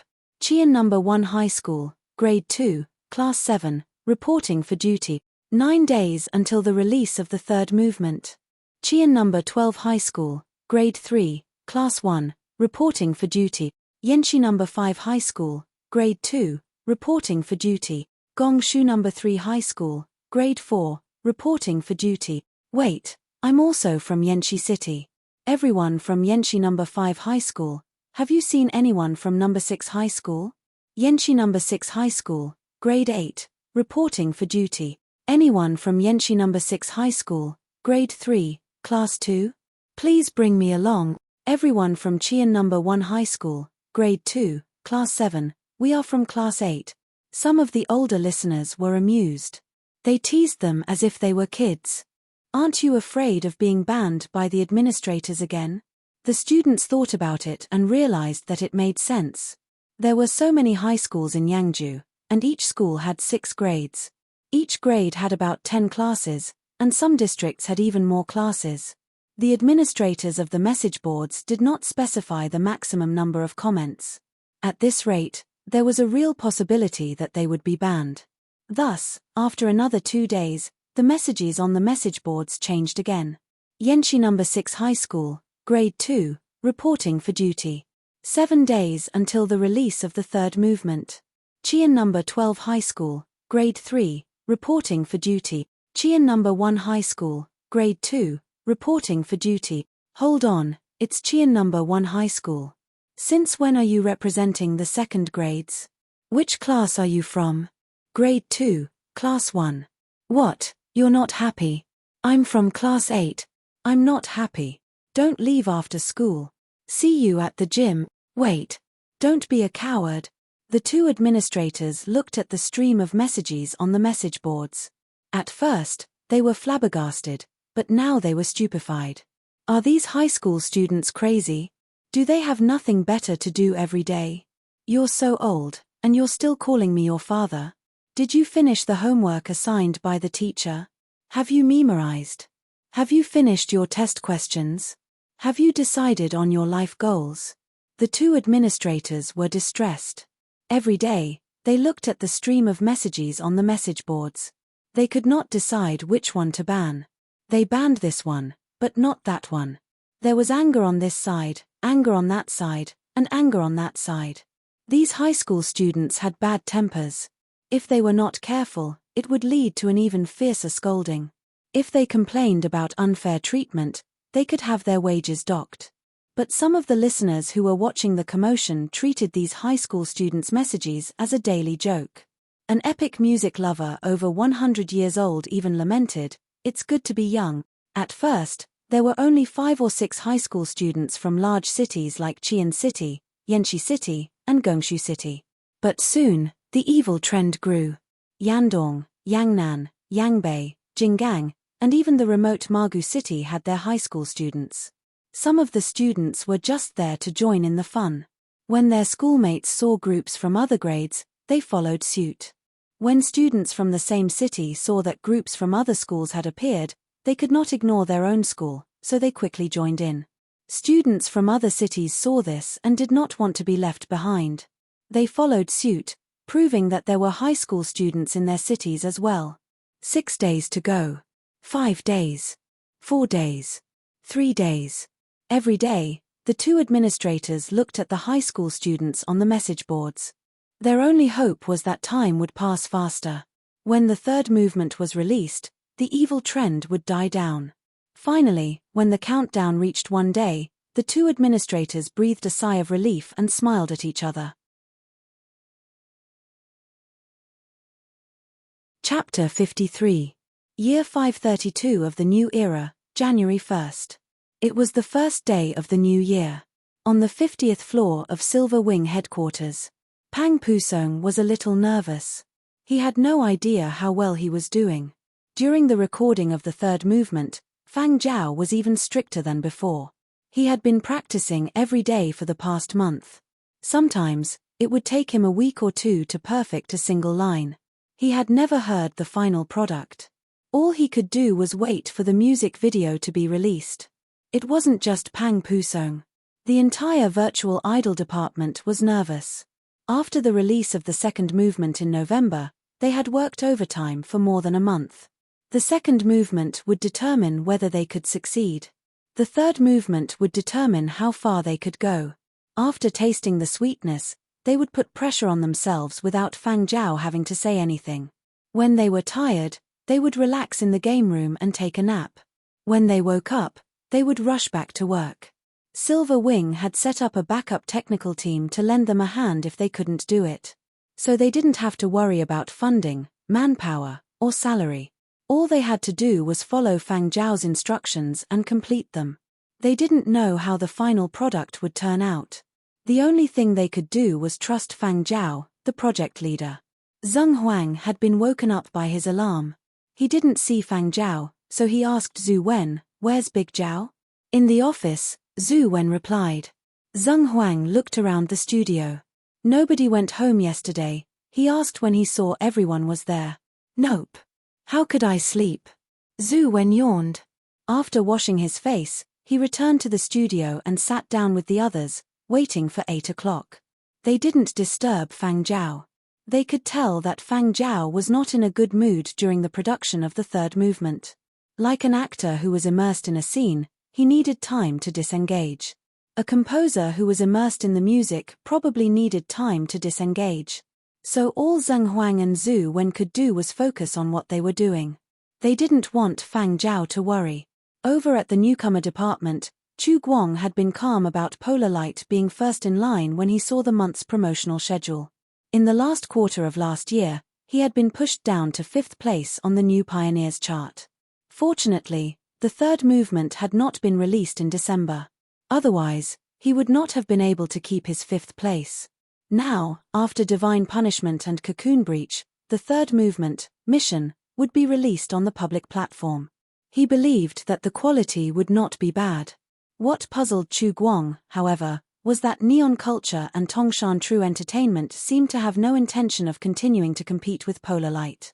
They were only pushing their 2 biggest stars, virtual idols Miu and Andy Leo. Were they giving up on the competition for the rookies? In any case, it was a good thing for Chu Guang to have 2 less virtual idol competitors. On the top floor of Silver Wing Media, Duan Qianji and a few other Silver Wing executives were watching the music video for the third movement on the conference room's video and sound system. Among them, only Du and Qianji had heard the third movement and watched the finished music video. The others were watching it for the first time. Everyone at Silver Wing, whether they were singers, actors, technicians, or people in the logistics department, whether they were already at the office or on the way, was paying close attention to the 8 a.m. news. Alone in his office, Fang Zhao shut the curtains to block out the sunlight and turned on the sound system. At 8 a.m., when the platform updated, the music video for the third movement would be played. The third movement was different from the first two movements, which were restrained at first and then uplifted. From the start, the music video was backed up by an expanded orchestra, which gave it an epic feel. In the music video, this was a period of true conflict. The image inherited the darkness of the second movement. The opening scene was a bleak blue. The sky was overcast, and lightning flashed through the thick clouds. There were many figures running on the ground, and the rapid beating of the drums perfectly reflected the tense rhythm at the moment. Amidst the rapid beat of the drums, the familiar male voice led the chorus, blending symphonic and operatic techniques. Among them were some styles more acceptable to the people of the new era, displaying a kind of primitive wildness and aggressiveness. As the image progressed, the intensity of the battle between the two became even more apparent. Amidst the appalling danger, the surging momentum surged. A figure leaped high into the air like an eagle piercing through the clouds. The tree branches were twisted into distinct lines of muscles. With just a glance, one could feel the terrifying explosive power contained within. The descending figure kicked the side of the beast in front of him. His fist was like a polished boulder as it smashed down viciously on the beast's throat. Amidst the exploding drum beat and the strange electronic music, it was as if one could hear the crisp sound of bones breaking. This was not the sound of an instrument, but the sound of the image and music hinting to the human heart. In the image, mud splashed in all directions along with blood and water. Some splashed on the Trent's face and eyes. This made the people watching the image notice the Trent's eyes. They were a pair of murderous eyes, like a ferocious beast that had been startled awake from a deep slumber. The people watching this scene felt as if a pair of hands had plucked at the nerves in their brains. Even their bones trembled. They even suspected that the ones going berserk were the ferocious berserk beasts or the Treants who were once at peace with the world. This change was not limited to the figure at the front. Beside him and behind him, there were many other figures with the same murderous aura. The variation of the expanded brass pipe made the melody played by the stringed instrument even more majestic and powerful. The violent and intense timpani represented an unyielding resistance. Compared to the appearance of the Treants in the first movement, one could see the difference in their bodies. From their appearance to their aura, they had undergone huge changes. This was a true adaptation to the battlefield, to the state they were in. They had chosen to become what they had been most unwilling to become in order to resist this cruel and absurd fate. Just as Yangju viewers of the 100-year period of destruction series expected, the third movement was a theme of struggle. The brass and woodwind variations with the characteristics of a march, and the violent rhythm alternated, as if the two sides were confronting each other and fighting each other. It was tense and intense, no weaker than the momentum of the previous two movements. The majestic image brought about a huge visual impact, perfectly combined with the music, which was an impact that reached directly to the soul. Amidst the dark blue background, the transformed trees and the berserk beasts clashed fiercely. Even though it was just a virtual image, it gave people a realistic, three-dimensional feeling. It gave people a sense of the vicissitudes of time. The timidity of the transformed Treants had long since been worn away by the repeated battles of life and death. In order to find a peaceful place, they were willing to give it their all. From high mountains to grasslands, to basins, to hills, there was no paradise. Danger lurked everywhere. However, in the third movement, there was no longer the compromising and dejection of the second movement. From timidity, to resistance, to numbness to war and death. Along the way, some people left, and new companions joined. Finally, they found a relatively peaceful place, the polar regions. The polar regions were cold and covered in snow. Many viruses and mutated organisms could not adapt to the climate here. Therefore, in this sick world, this was the last pure land. There was no thick reddish-brown dust in the sky. Here, one could see the sun in the day, the stars that had not been seen in a long time, and the dreamlike, gorgeous aurora. Like a temporary calm after the hustle and bustle, the music became calmer. The gentle intertwining of the flute and the sound of the zither relaxed the tense minds of the listeners. This was a description of a peaceful life. In this polar region, the group of treants had a chance to rest. They did not have to worry about wild beasts with long fangs that could jump out at any time. Some of the young treants let out a relaxed smile. Although it was cold here, it was safer, right? A running young treant smiled stiffly as it ran on the snow-covered ground. Just as it was about to slip, it was scooped up by a strong arm made of twigs and placed on a tall, broad shoulder. The scene and the melody were warm and intoxicating. Against such a backdrop, it seemed as if a stable and peaceful scene was about to unfold.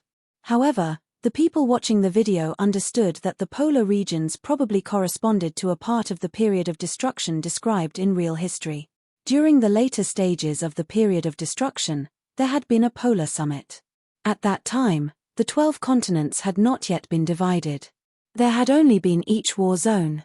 Nearly 100 leaders and important leaders from each war zone had gathered in the polar regions to discuss an all-out war.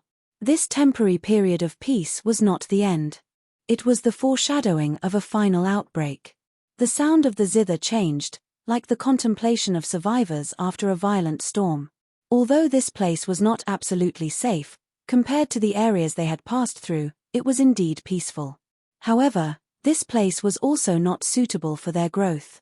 Most importantly, they were no longer satisfied with living in one place. In the new era, many books on the history of the period of destruction had records of the polar summit. No one knew who had said it, but it had been passed down. Why should we leave something that can end in our generation for the next generation? Since we have already come this far, what harm is there in fighting again? Our generation has all become participants in the struggle, martyrs. But at least we have experienced a short period of peace. Those who were born in the period of destruction have never seen a peaceful world. They were born in blood and fire, but they should not only belong to war. The records of the period of destruction in history books were embellished, but they weren't made up randomly. Fang Zhao remembered that someone had indeed said something similar. Perhaps he himself had said it too. Why should we no longer be able to live in the homeland that we once loved? Why should we give up the world? We are already very strong, aren't we? In the video, a group of tree people stood on a snow-covered ground, looking up at the sky. The polar lights embellished by the stars were like a burning, flowing fire. The percussion created layers of increasing intensity, as if to emphasize a certain kind of conviction. The figure standing in front of the group of trees did not have the ruthlessness and craziness of a berserk beast in his eyes.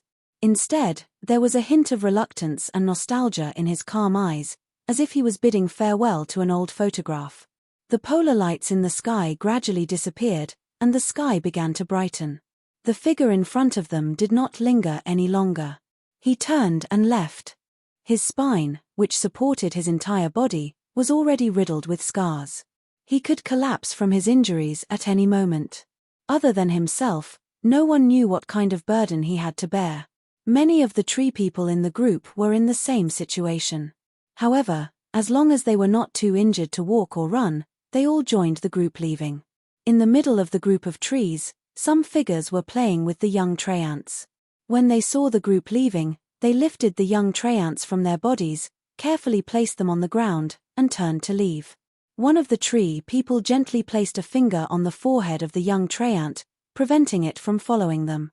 Then, they got up and left, exchanging fist bumps with another tree person who was also leaving. They smiled wordlessly. They did not look back, because if they did, they might not have the courage to leave. The tiny treant, who remained in place, looked at the figures leaving in confusion. It did not seem to understand. Weren't they already safe? As long as they stayed here and didn't go out, it would be fine. The outside world was so dangerous. Why did everyone still want to leave? More and more figures walked out and joined the group leaving. Only the old and weak tree people who could not fight were left in the cold. Although the polar region was cold, It was the safest place at this time. The orchestral ensemble with the premonition of battle, coupled with specific electroacoustic instruments, once again created a tense atmosphere to match the chaotic and irrational fate. In that era that no one wanted to experience, cruel choices had to be made. Looking down from the sky, the densely packed figures formed an endless wriggling brown ash. Against the background of the white snow, they advanced in the opposite direction from the polar region. An intense horn sounded. With the powerful addition of the timpani, the sound intensity of the music also increased rapidly. With the low and powerful push of the bass and wind instruments, and the tight horn sound of 4 degrees up, the chorus advanced layer by layer with the music, like a team walking out of the polar region in the image. The greatly expanded brass pipe group showed the restrained madness and determination of this team. This team contained limitless power and hope, as if they were about to carve out a higher and further path. The chorus gradually intensified, and the image quickly crossed the polar region, over the mountains and hills. There seemed to be a whooshing sound that sounded like the cold winter wind blowing past his ears. A grayish-brown silhouette stomped on the ground forcefully, leaped and dashed forward, and arrived in front of a berserk beast at lightning speed. His strong arm, which was made of twigs, was like a sharpened axe. He struck towards the berserk beast's sternum with an unbridled ferocity. The 3 consecutive notes with a tendency were as violent as this extremely explosive blow, attacking one's eardrums one after another. Now that they had nothing to worry about, the grayish-brown figures became even more reckless and frenzied when they attacked. The broken branches and the scattered wood splinters mixed with the blood of the berserk beasts. Gusts of fierce wind blew past the brown and reddish-brown figures that were fighting each other, bringing up countless pieces of mud mixed with wood shavings and hare's blood on the ground. It was as if one could smell the fresh and rich smell of blood and wood shavings in the air even through the projection. The continuous roar of the timpani, the violent dissonance, the use of irregular accents, and the complex musical orchestration fused classical symphonies, New Age music, hymns, elegies, military marching music, electronic music, and many other styles. The momentum was like a volcano that had been dormant for millions of years suddenly erupting. The sound waves seemed like they were about to set off a tsunami that could drown the world. The theme color of the image had gradually changed from an oppressive blue to a brilliant yellow, like the color of the sun piercing through the clouds, or more like the color of a burning flame. The overall brightness of the image was twice as bright as before the first movement. Furthermore, the brightness was still increasing. When would a tree emit such a bright light? When it burned. The image came to an end with this soul-stirring symphony. MV main character, Polar Light Species, Longxiang Tianluo song title, 100-year period of destruction third movement, mission producer, Fang Zhao production team, Polar Light project team, Fang Zhao, Zhu Wen, Song Miao, Pang Pusong, Zheng Huang, WNU, Fu Yingtian, Stiller, Zhong Yu, etc. Production company, Silver Wing Media. Fang Zhao turned off all the video and audio equipment and drew the curtains. He did not look at the online reviews or the download count. Instead, he stood in front of the French window on the 50th floor and gazed out. He recalled a conversation he had with a few old friends. What is mission? Who knows? It's just that as we fought, I suddenly felt that this was the way to go. Without experiencing it, no one knew what they would become. People could become what they loathed, or they could become what they adored. In that century of struggle against the heavens and fate, at first, it was for survival. But later, for various reasons, even though they knew that they might not be able to see the golden age that they were looking forward to, many people still volunteered to participate in the war that burned with their lives. People were the true miracles of that dark period. Fang Zhao himself had participated in the Polar Summit Conference, but he had ultimately died in a battle at the end of the all-out war. He had died at the end of the third movement, at the Qian War Zone during the period of destruction. In other words, Qian City, the heart of Yangzhou, one of the 12 continents of the new era. Goodbye, old friends. At the same time, in Leizhou, which was 3 hours apart from Yangzhou. 8 in the morning in Yangzhou was the equivalent of 11 in the afternoon in Leizhou. Today was the first day of the new year, and it was also the day of the highly anticipated dual-topic movie battle in Leizhou's entertainment circle. However, Wireless Media had said that their film, God of War, would be screened on January 1st at 11 sharp. This made many people curious. They rarely saw such a situation where the movie was screened at noon. Some people even guessed that this was a form of compromise. However, to match the timing, King of Snipers had also been pushed back to 11 sharp.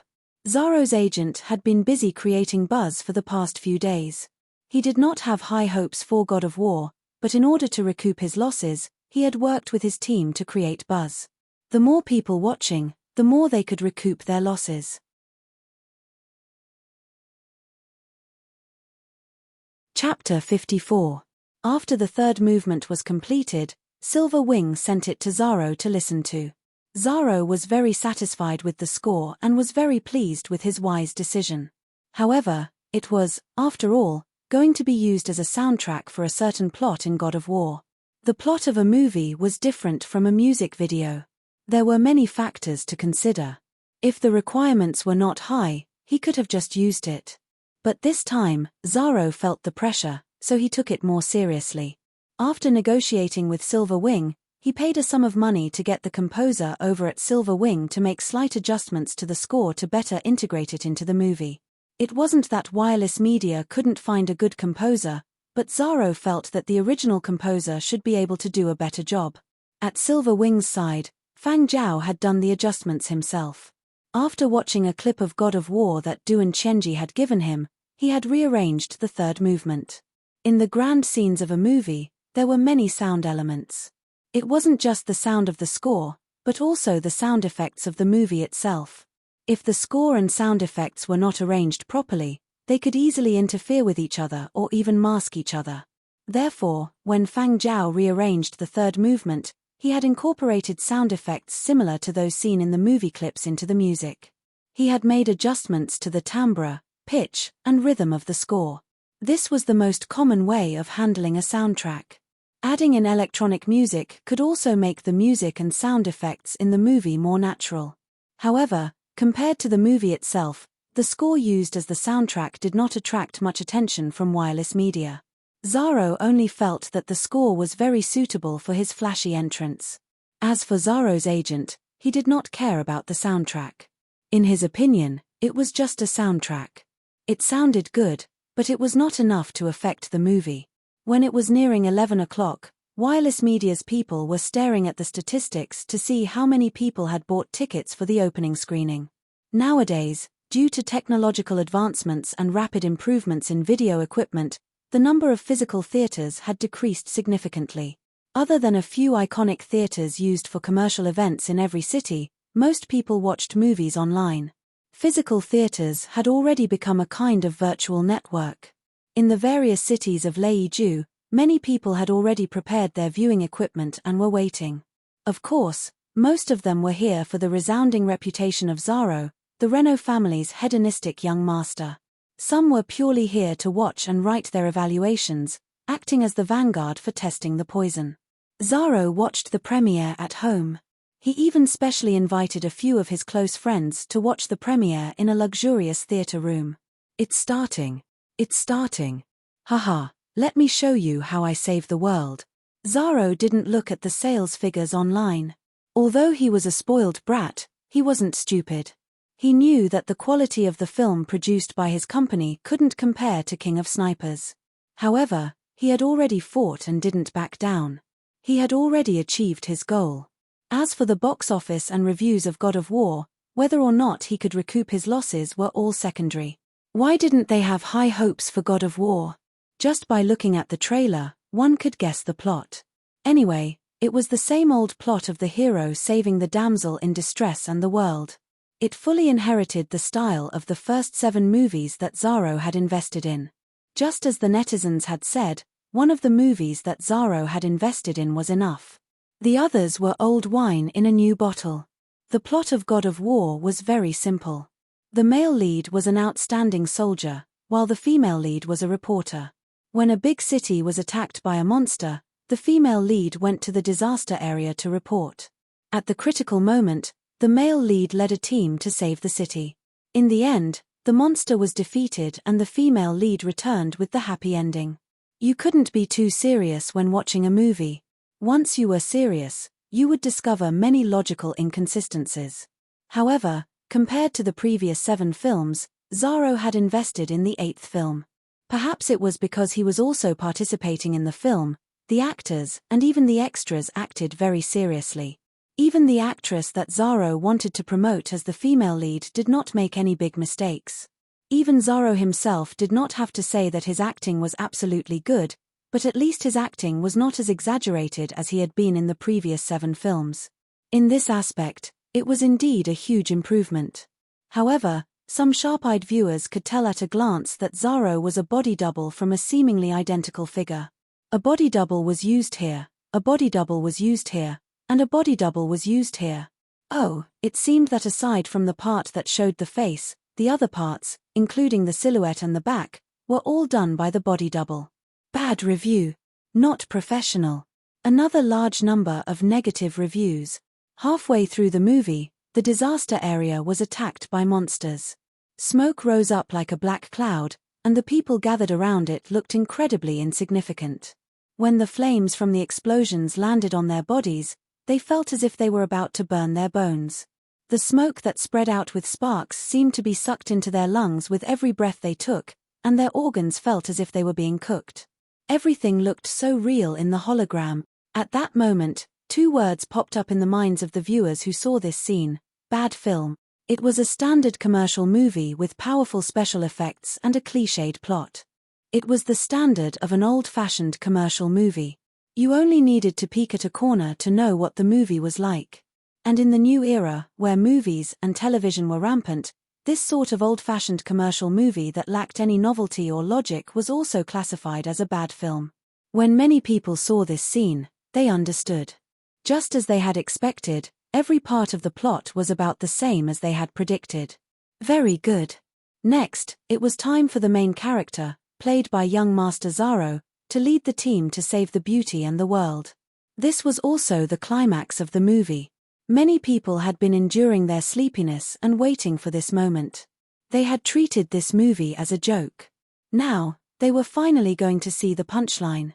The movie Zorro had invested in was melodramatic and illogical, but at least the scenes were grand and shocking. This was still tolerable. Soon. In a bit, I'll show you how cool this young master's entrance is. Zorro lay on the sofa, excitedly shaking his feet as he reminded the others to pay attention to the next part of the plot. At the same time, outside Zorro's house, a flying transport slowly descended. The area was a single-family house with a large garden and a landing spot for flying cars and flying transports. When Zorro's housekeeper saw the flying transport land, he didn't care about the food and wine he had prepared for the viewing room. He placed them on the table and called the other servants in the house to greet the flying transport. He didn't go over to greet the flying transport. Instead, he waited respectfully at the side. His hair was messed up, but he didn't raise his hand to fix it. He just stood there like a robot. When the airflow calmed and the cabin door opened, the housekeeper and the servants bowed even lower. They hung their heads, not daring to look up. Out of the corner of their eyes, they could only see the boots of a few security guards. An old man with a head full of white hair walked out of the flying transport. The personal doctor beside him wanted to help him but was stopped by a raised hand. The old man looked at the house in front of him with a faint and amiable smile on his face. He sighed and said, "It seems like I haven't been here for 10 years. He then turned to the butler who was waiting respectfully at the side. "Is Zorro at home?" "Young master is. He is currently watching a movie with 7 of his friends in the viewing room," the housekeeper replied respectfully. The volume of his voice was just right. It wasn't too loud and ear-piercing, but it wasn't so soft that it couldn't be heard clearly. However, there was a slight tremor in his voice. He was nervous. "It's good that he's here." The old man walked forward. The housekeeper took large strides over and opened the door. After the old man entered the house, he raised his head slightly and looked into the house with a worried expression. He wasn't worried that Zorro would be scolded. He was worried that Zorro would anger the old man. This was the person with the highest status in the Renault family. Even the current Leiju governor had to respectfully receive his scolding. Who asked this old man to be the governor's biological father?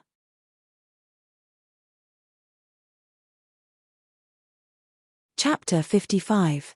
As the person with the highest seniority in the Renault family, although the old man had already retired, he still retained his honorary title and treatment of a general. It was just that he no longer held any position. When people saw him, they would still respectfully call him Old General Renault. When one was old, their mobility was greatly reduced. Recently, when Old General Renault was idle, he tended to overthink. He thought about his children and grandchildren, his late wife, and his old comrades. This wasn't a good sign, so the doctor suggested that the old man go out for a walk and relax. Otherwise, staying in the house all the time would make it easy for him to overthink. Overthinking at this age wasn't necessarily a good thing. As for where to go, Old General Renault thought about his family and decided to visit this great-grandson who had caused so much trouble for the family. When the other Renaults mentioned Zaro, they would only say that this little fellow was very lively. This was tactful. He had also understood the truth. However, what satisfied him was that although this little great-grandson was a little hedonistic and liked to cause trouble, he had not done anything outrageous. He could only turn a blind eye and pretend he didn't know anything. A while ago, Old General Renault had surfed the internet on a whim. He had discovered that Zaro was mentioned quite a bit in the news. It just so happened that he decided to go out for a walk today, so he decided to visit Zaro. The doctor was a little worried. He only hoped that Zaro wouldn't anger the old man too much. Originally, he had only planned to pick 5 people from the exclusive medical team to bring along, but after some thought, he had picked 2 more to be a little safer. The old man was really something. Of all the people he could see, he had to run over to see this Zaro who couldn't wait to create some big news every day. After the butler pointed out the place, the old man refused to call Zaro out to greet him. Instead, he walked over to see what this troublemaking little great-grandson of his was up to. He wanted to know the real side of these youngsters. The door to the viewing room wasn't locked. Someone had probably gone to the bathroom earlier, and the door wasn't completely closed after they went in. The voices of the men and women in the viewing room mixed with the sound of the movie's sound effects and drifted out from the crack of the door. The butler, who was following behind, kept his head down. His hands were clenched tightly, and large beads of sweat rolled down his forehead.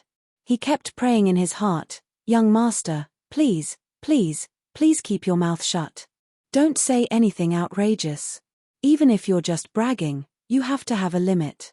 It's best not to brag now." The old man did not walk in. Instead, he stood outside the door, holding his cane in one hand and resting his other hand on top of it.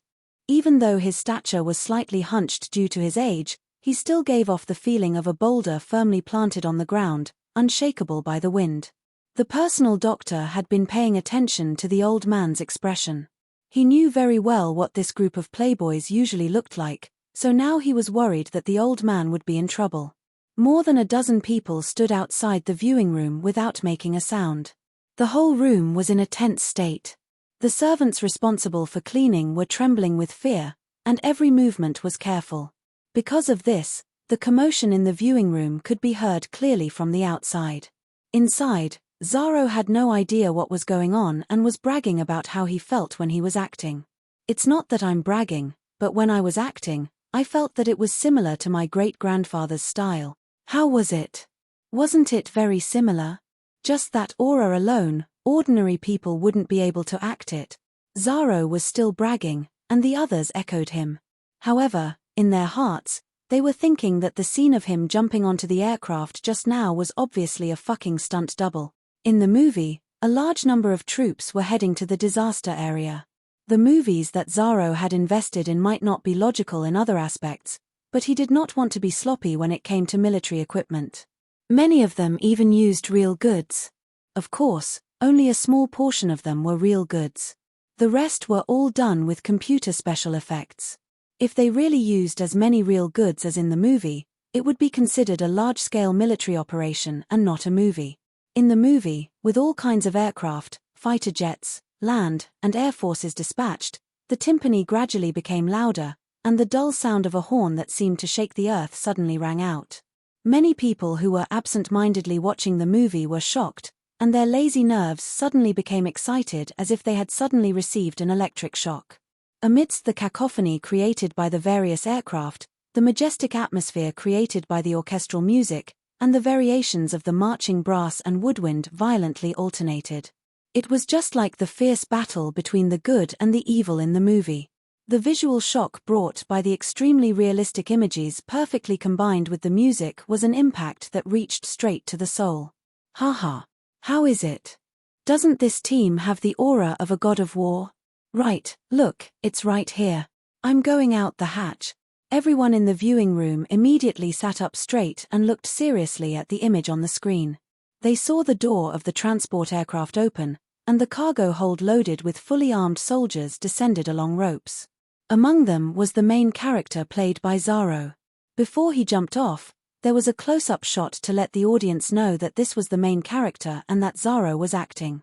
Then, the goggles on his helmet blocked the view. And then, there was no then. Young Master Zaro only showed his side profile 45 degrees before he exited the aircraft. The cool action of sliding down the rope from the aircraft had been done by the stunt double. However, no matter how the audience in the viewing room cursed inwardly, they still praised Zaro with all their might. They wished they could praise Zaro to the heavens. Outside the door, the accompanying doctor's face twitched when he heard the flattery. He didn't need to look to know what was going on. Oh, right, the movie this young master acted in was called God of War? TSK, how big of a face did he have? God of War. How could those troops in the movie compare to the real God of War troops? The real God of War was right beside them. The butler following behind lowered his head even more, as though he was studying the ground to see if there was a crack that someone could crawl into to avoid disaster. The personal doctor took a quick look at the expression on the old master's face. The smile on the old master's face had disappeared, but he didn't seem angry. Instead, he seemed to have thought of something, and his attention wasn't on the young masters inside. The old master's attention was indeed not on Zaro and the others, but on the sounds coming from outside. Although he was old, he wasn't deaf. He didn't need to look at the image. Just by listening to the sounds, he could distinguish the model of the transport aircraft, fighter jets, and bombers. He could also distinguish the model of the guns and cannons. He could also tell which tank's armor was producing the sounds, and which type of grenade had exploded. Although he had left the battlefield for so many years, he had always paid attention to military matters. He had always thought that he would forget things, but now that he recalled them, they were so clear. Beside the old master, the senior doctor's antenna began to emit a strong alarm. General. The doctor realized that something was wrong with the old master. Veins were popping out on the back of the hand that was gripping the cane. His aged face was trembling slightly, as though he was enduring some immense pain. General. What's wrong? The doctor became even more anxious. At his age, his mental state hadn't been good recently. Even he didn't know, and didn't dare to imagine, what kind of unforeseen event would result from such a change. Old General Renault, who was standing there, didn't make a sound. It was as though he hadn't heard the doctor's words.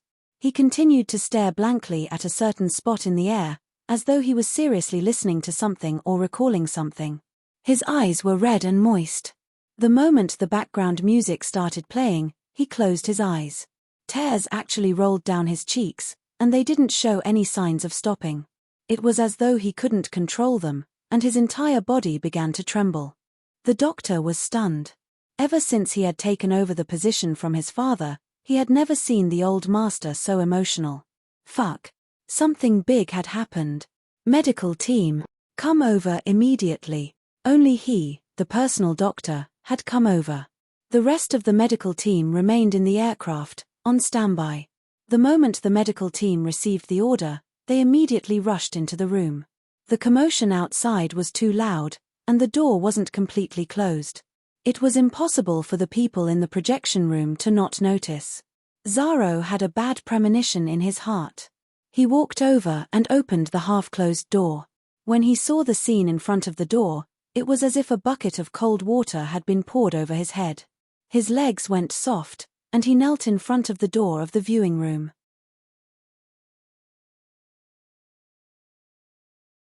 Chapter 56. At Wireless Media Headquarters. After the premiere of God of War, Zaro's agent and a few of Wireless Media's top executives went to check the ratings on the authoritative film rating website. 5.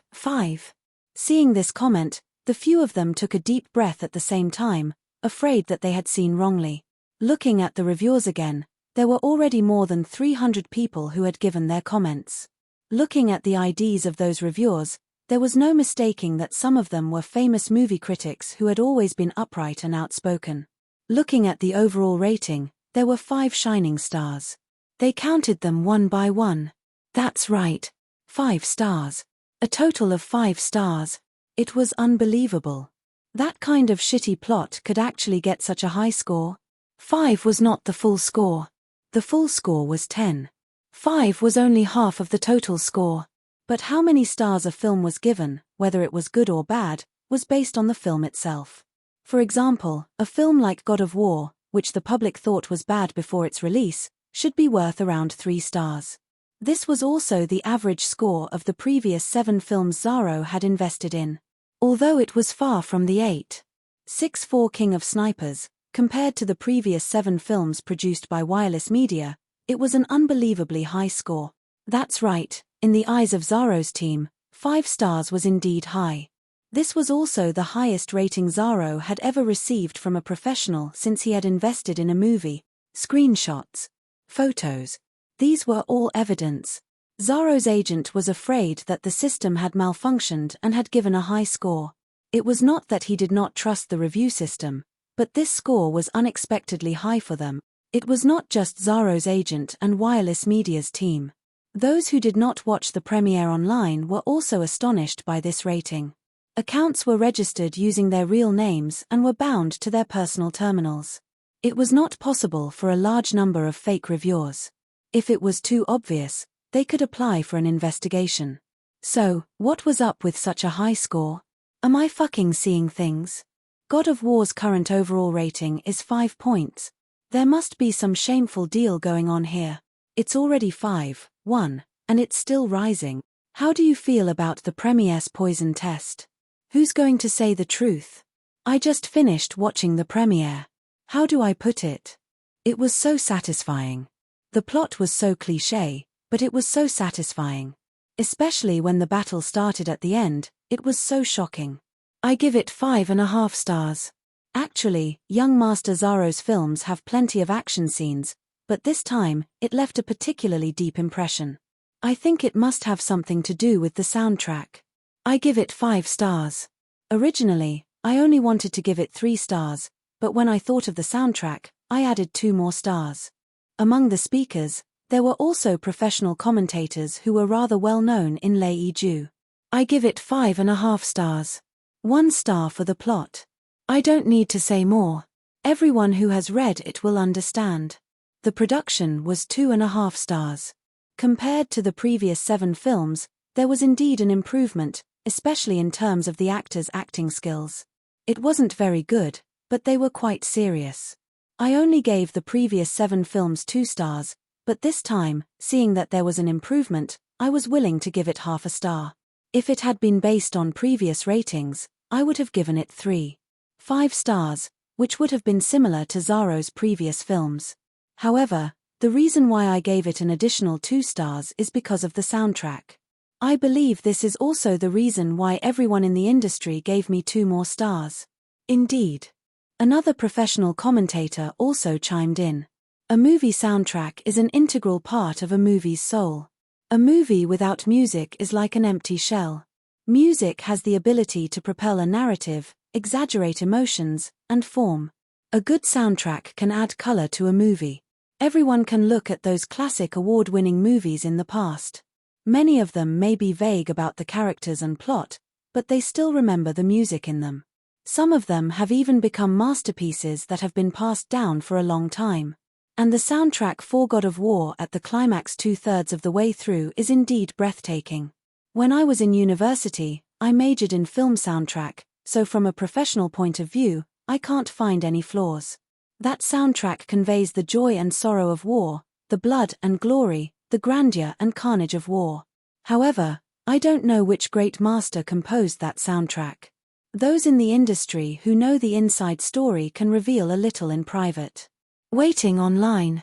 Because of the regional barriers and the Leiju entertainment industry's ban on foreign music, most people in Leiju did not know much about the 100-year period of Destruction series. Even though the second movement had caused a stir, the news had been edited, so some people had not even heard of the virtual idol Polar Light.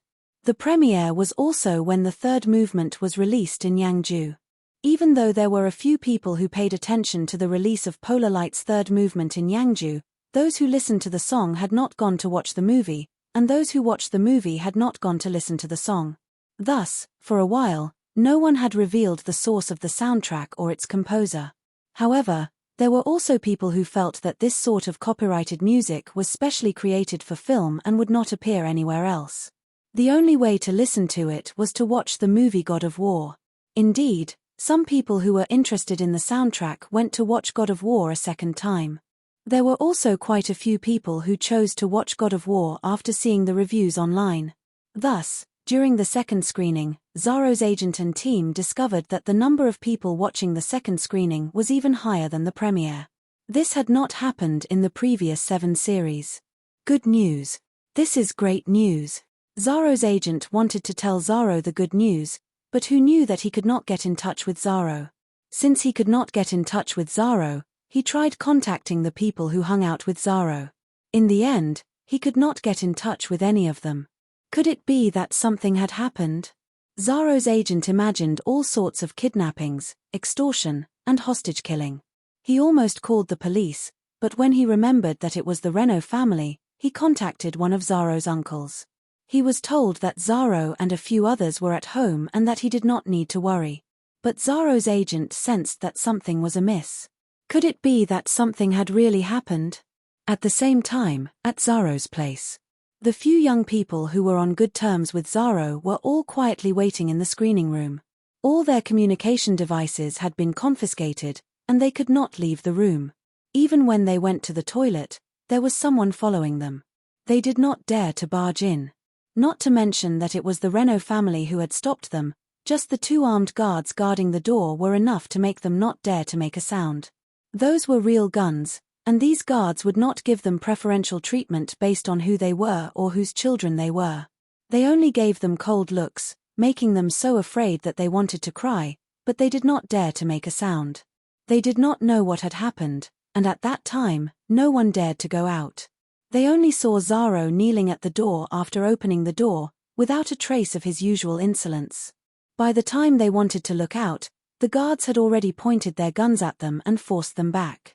And those who were more quick-witted had already guessed in their hearts. There were indeed quite a few people in the Renault family who were capable of bringing such a squad with them.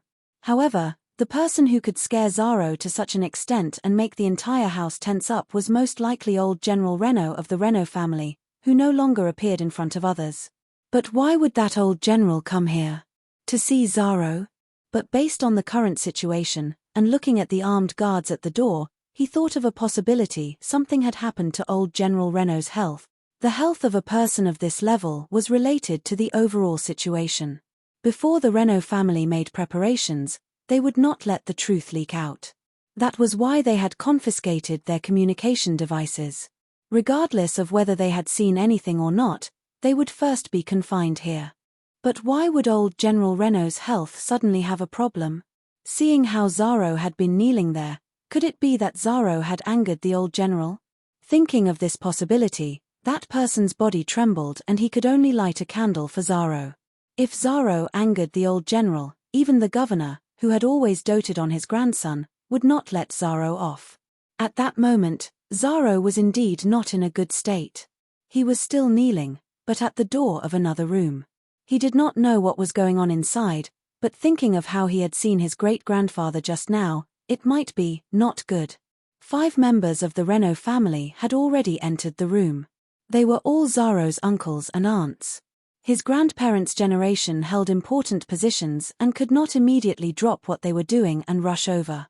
Zaro's father had also rushed over. After confirming that the old master's life was not in danger, he gave Zaro a vicious beating. In the past, If Zorro's father had beaten him like this, the others would have stopped him. But this time, no one said anything. Zorro's mother just sat at the side, anxious. She opened her mouth several times but was stopped by his aunt. They did not know the cause of this incident, but they were certain that the old master was agitated because of Zorro. Connecting this with the things that Zorro had done in the past, they came to a conclusion. It was definitely Zorro's fault. With a bruised face, Zorro knelt on the floor and cried, but he did not dare to make a sound. His usual arrogance had long disappeared. He was a silkpants, but he was not heartless.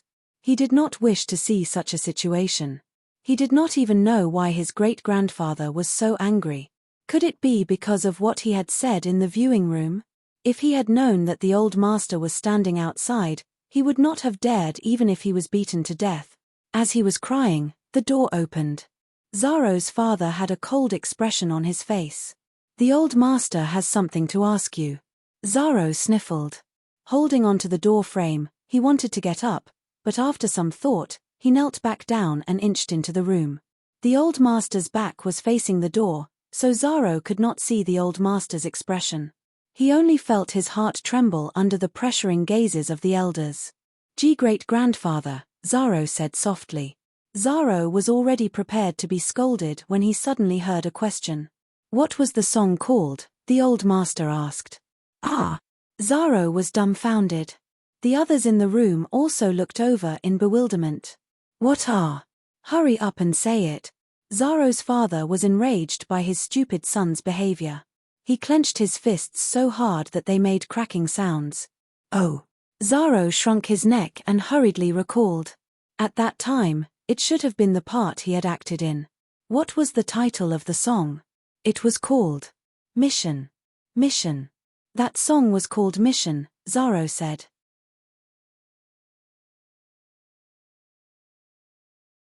Chapter 57. Perhaps when some people heard the third movement, they felt that it was cool and pleasing to listen to. Just like when Zorro first heard it, he felt that it was impressive enough to hold up the scene and fit his style. But to old General Reno, beneath the passion was a solemn and stirring feeling. Someone once said, "Music only provides the atmosphere. Every listener is listening to their own story." These words were appropriate for old General Reno. Regardless of what the composer had in mind when composing this movement, when old General Reno heard it, he was reminded of his own past experiences. Once, when old General Reno was still young, he had participated in many battles.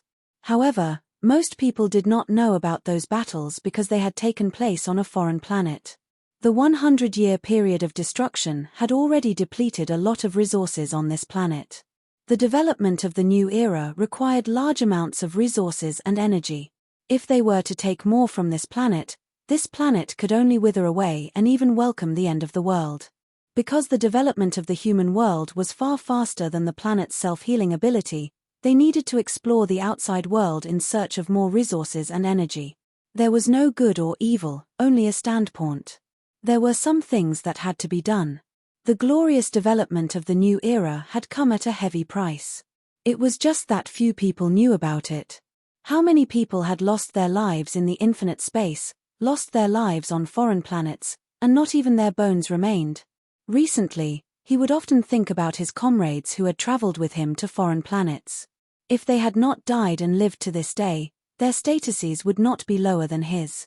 When he heard the familiar gunshots and mechanical sounds in the movies, his brain had already begun to involuntarily correspond to the fragments in his memory. The music guided his thoughts to a tragic scene that he had never wanted to recall.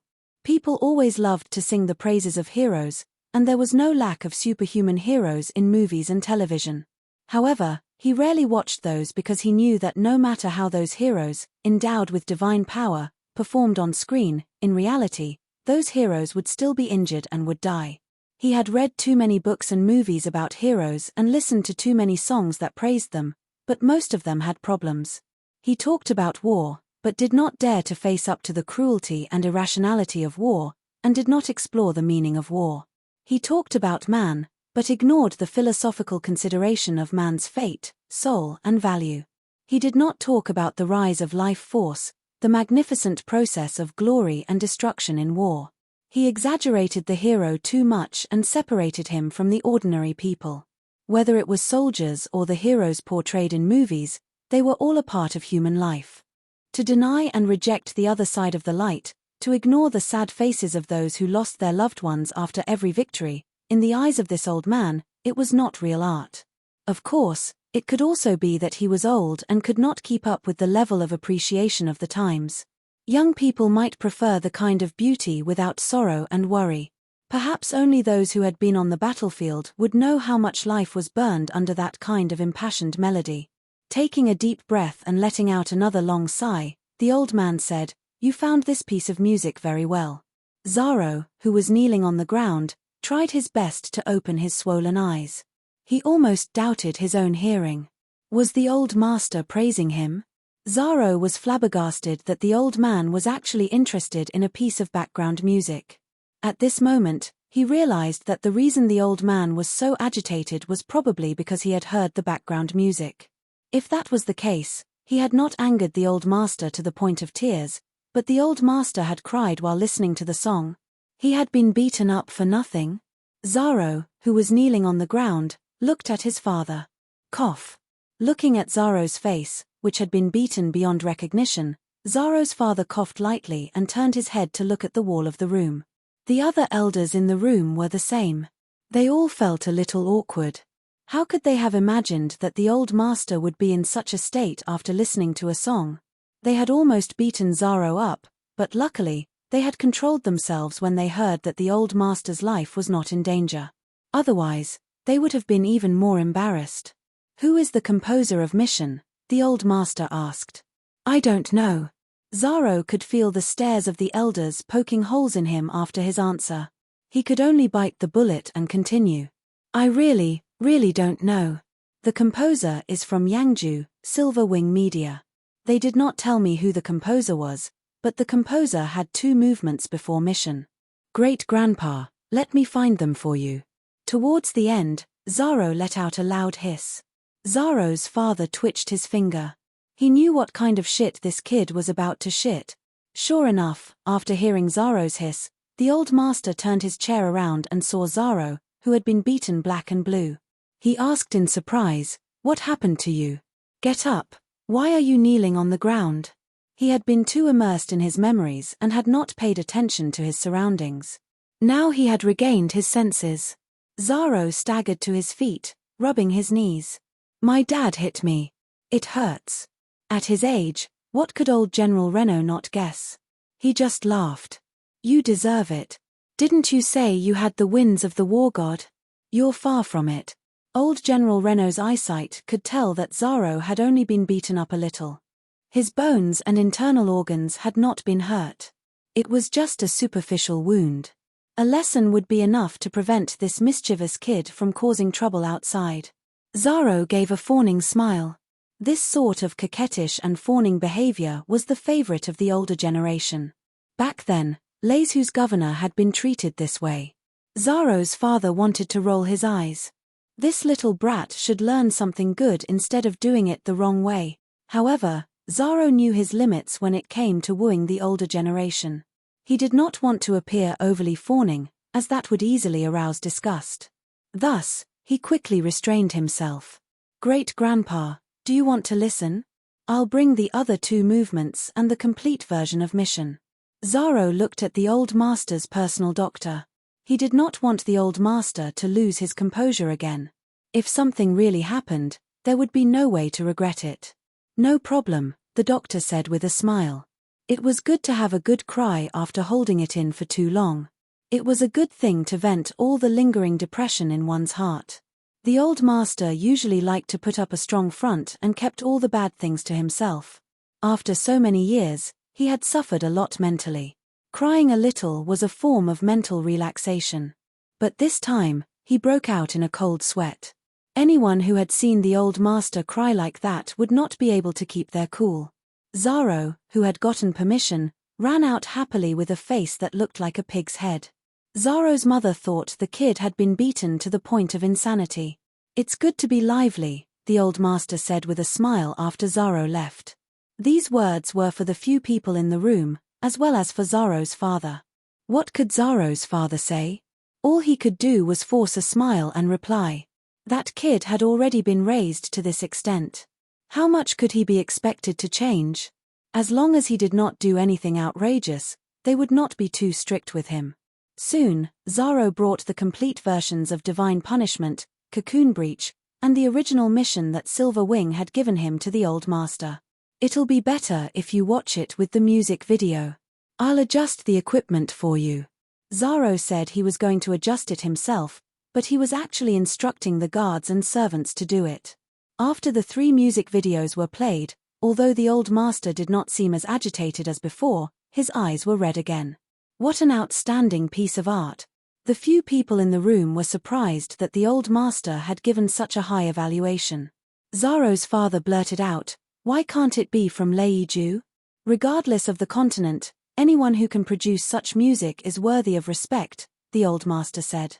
It was precisely because of the emotional content that music could carry and sublimate that it could transcend time and politics. After listening to the songs and watching the music video, Zaro was chased out by his father. The door closed, and the people inside went to discuss important matters. After Zaro came out, he did not bother to look at his friends, who were trembling under the cold gaze of the guards. Instead, he called his agent. Zaro's agent received the good news that God of War had received a high score. Before he could ask what had happened and why he had not been able to reach Zaro, he heard Zaro say anxiously, "I don't fucking want to know that right now. Contact Silver Wing. I don't care how much it costs, buy the rights to the movement of mission. Remember, I want the full rights." Zaro's agent was taken aback by these words. Although the music was good and would add points to the film, there was no need to spend so much money on it, right? He wanted to ask what had happened with the Renault family, but Zaro had already hung up, so he could only give up. While Zaro's agent was discussing the purchase of the rights with Silver Wing, Duan Chenji received a call at Silver Wing headquarters. "Honey," a rough voice came over the communicator. Duan Chenji wanted to hang up immediately. Because every time her husband used this tone to call her, he must have a request that would put her in a difficult position. "Your company's new mission movement, you must keep it for me, don't sell it." "What? I thought you weren't interested in music?" Duan Chenji asked.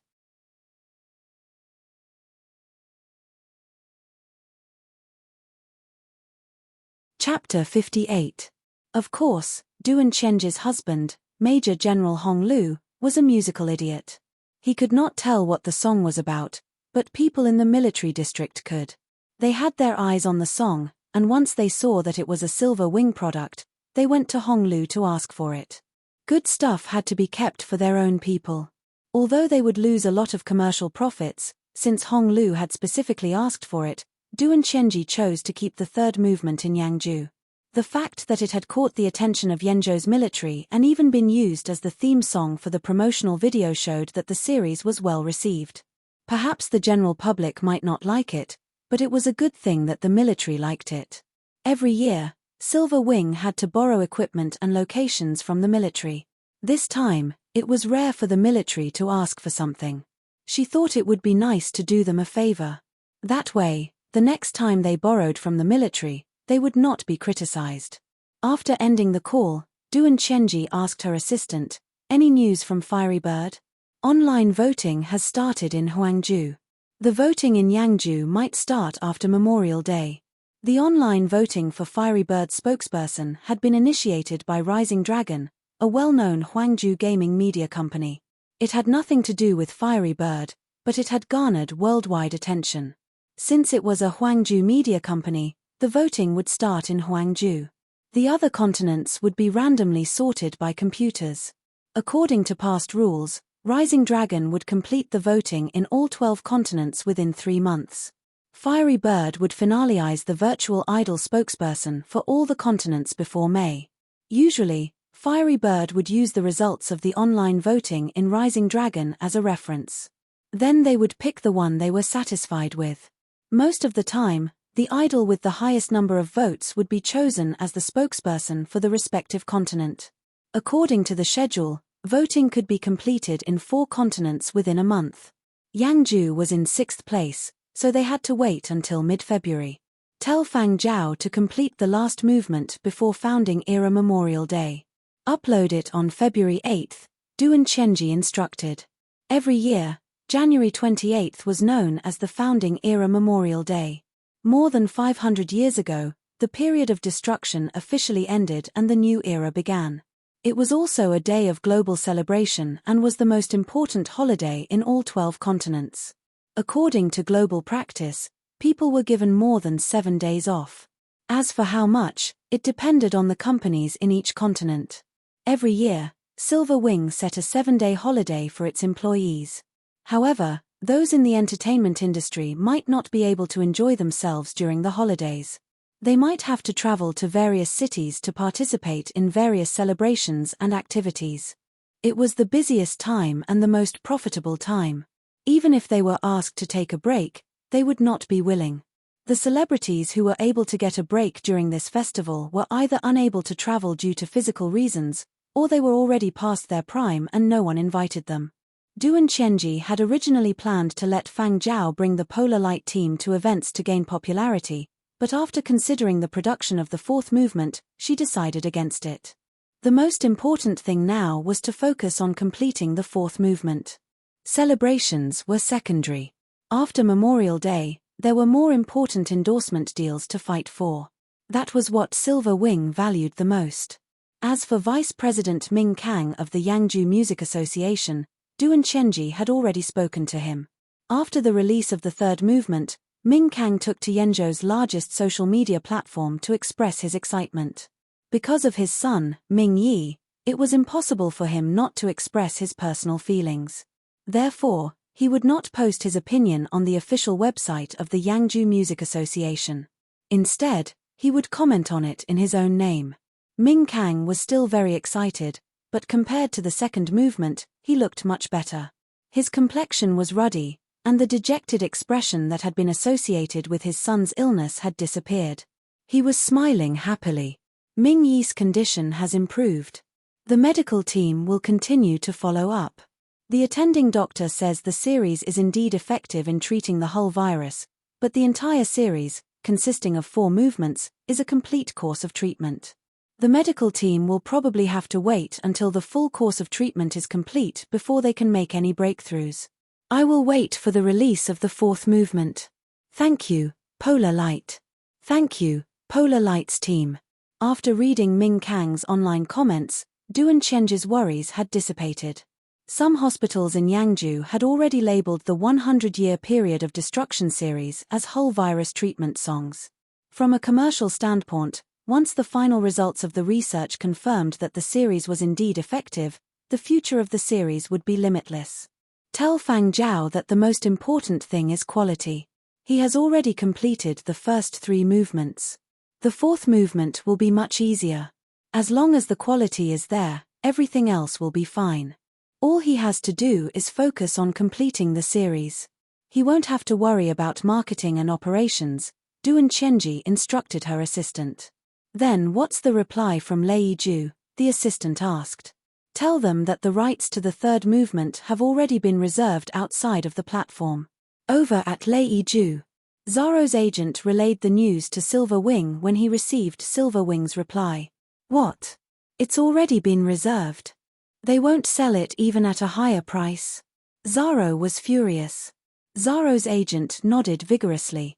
10 million to buy the soundtrack, he could see it as this young master's willfulness. But if he had to add more money, he would not add too much.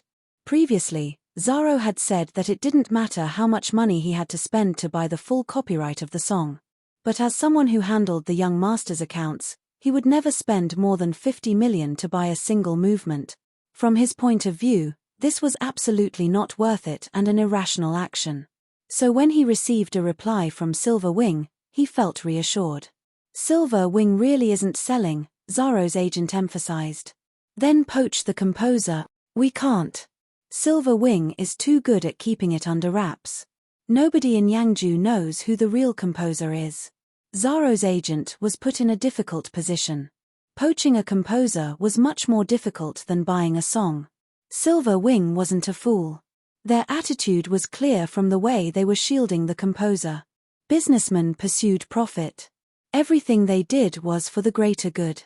Silver Wing definitely had other plans. But that was a matter of the music industry. Silver Wing was just making a movie for fun. It wouldn't affect them much. Besides, they weren't even on the same continent. At worst, they could always buy the music from Silver Wing the next time they made a movie. Then we'll poach him when he's exposed. Didn't they say there were only 4 movements? We've already released 3, and the 4th won't be far off. As if recalling something, Zaro suddenly laughed. Definitely not far off.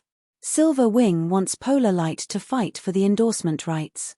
Online voting for a few famous virtual idols had already begun in Huangju. Zaro, relying on his status as a direct descendant of the Renault family and the beloved grandson of the Leiju governor, had dug up information from Rising Dragon. Among the virtual idols competing in Yangju, Silver Wing had chosen Polar Light. It doesn't matter if we wait a little longer. Zaro leaned back in his chair and crossed his legs. What's the rating for God of War?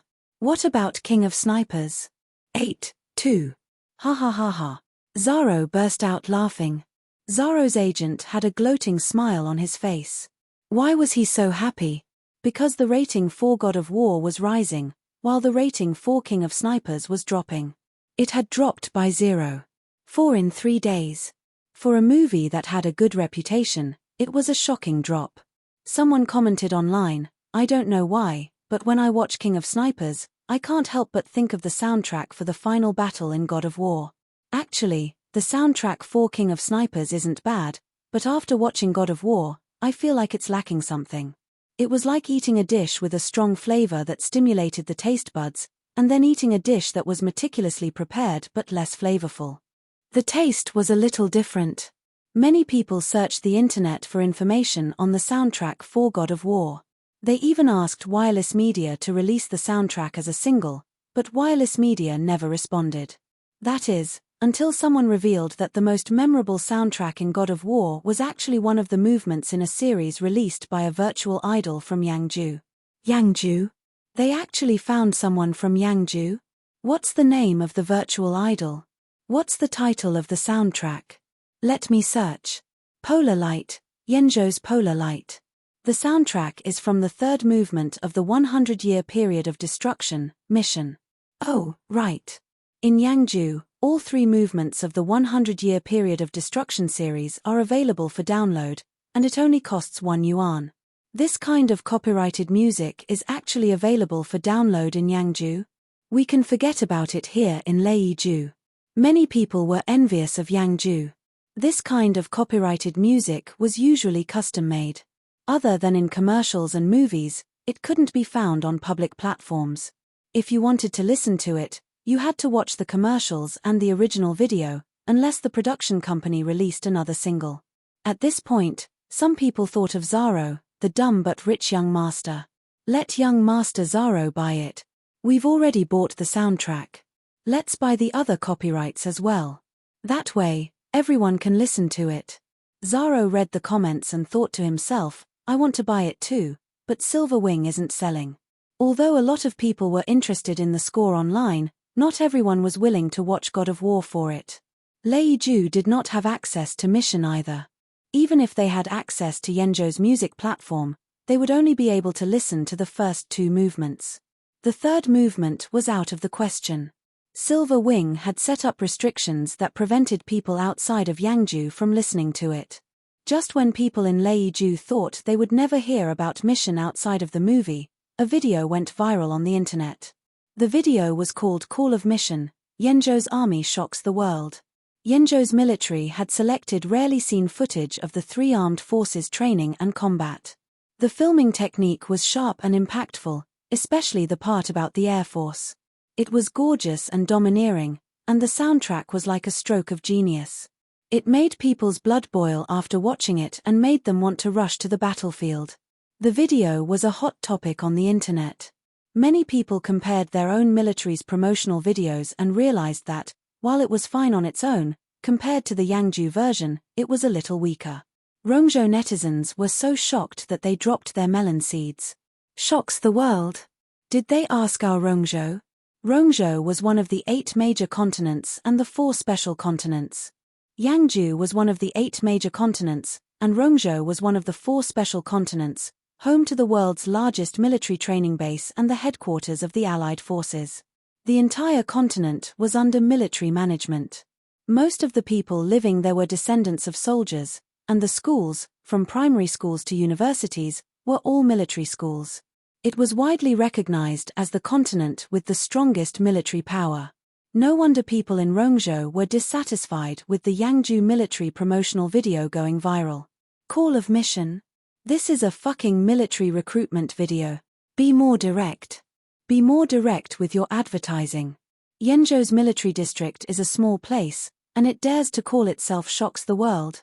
While Rongzhou and Yangzhou netizens bickered, people from other continents watched from the sidelines. However, people from every continent knew that online bickering was useless. Could you fly over and start a fight? Since that wasn't possible, they would have to find another way to fight. See you at the Battle of the Century in October. You're tuning in to the Dreamy Chapters YouTube channel.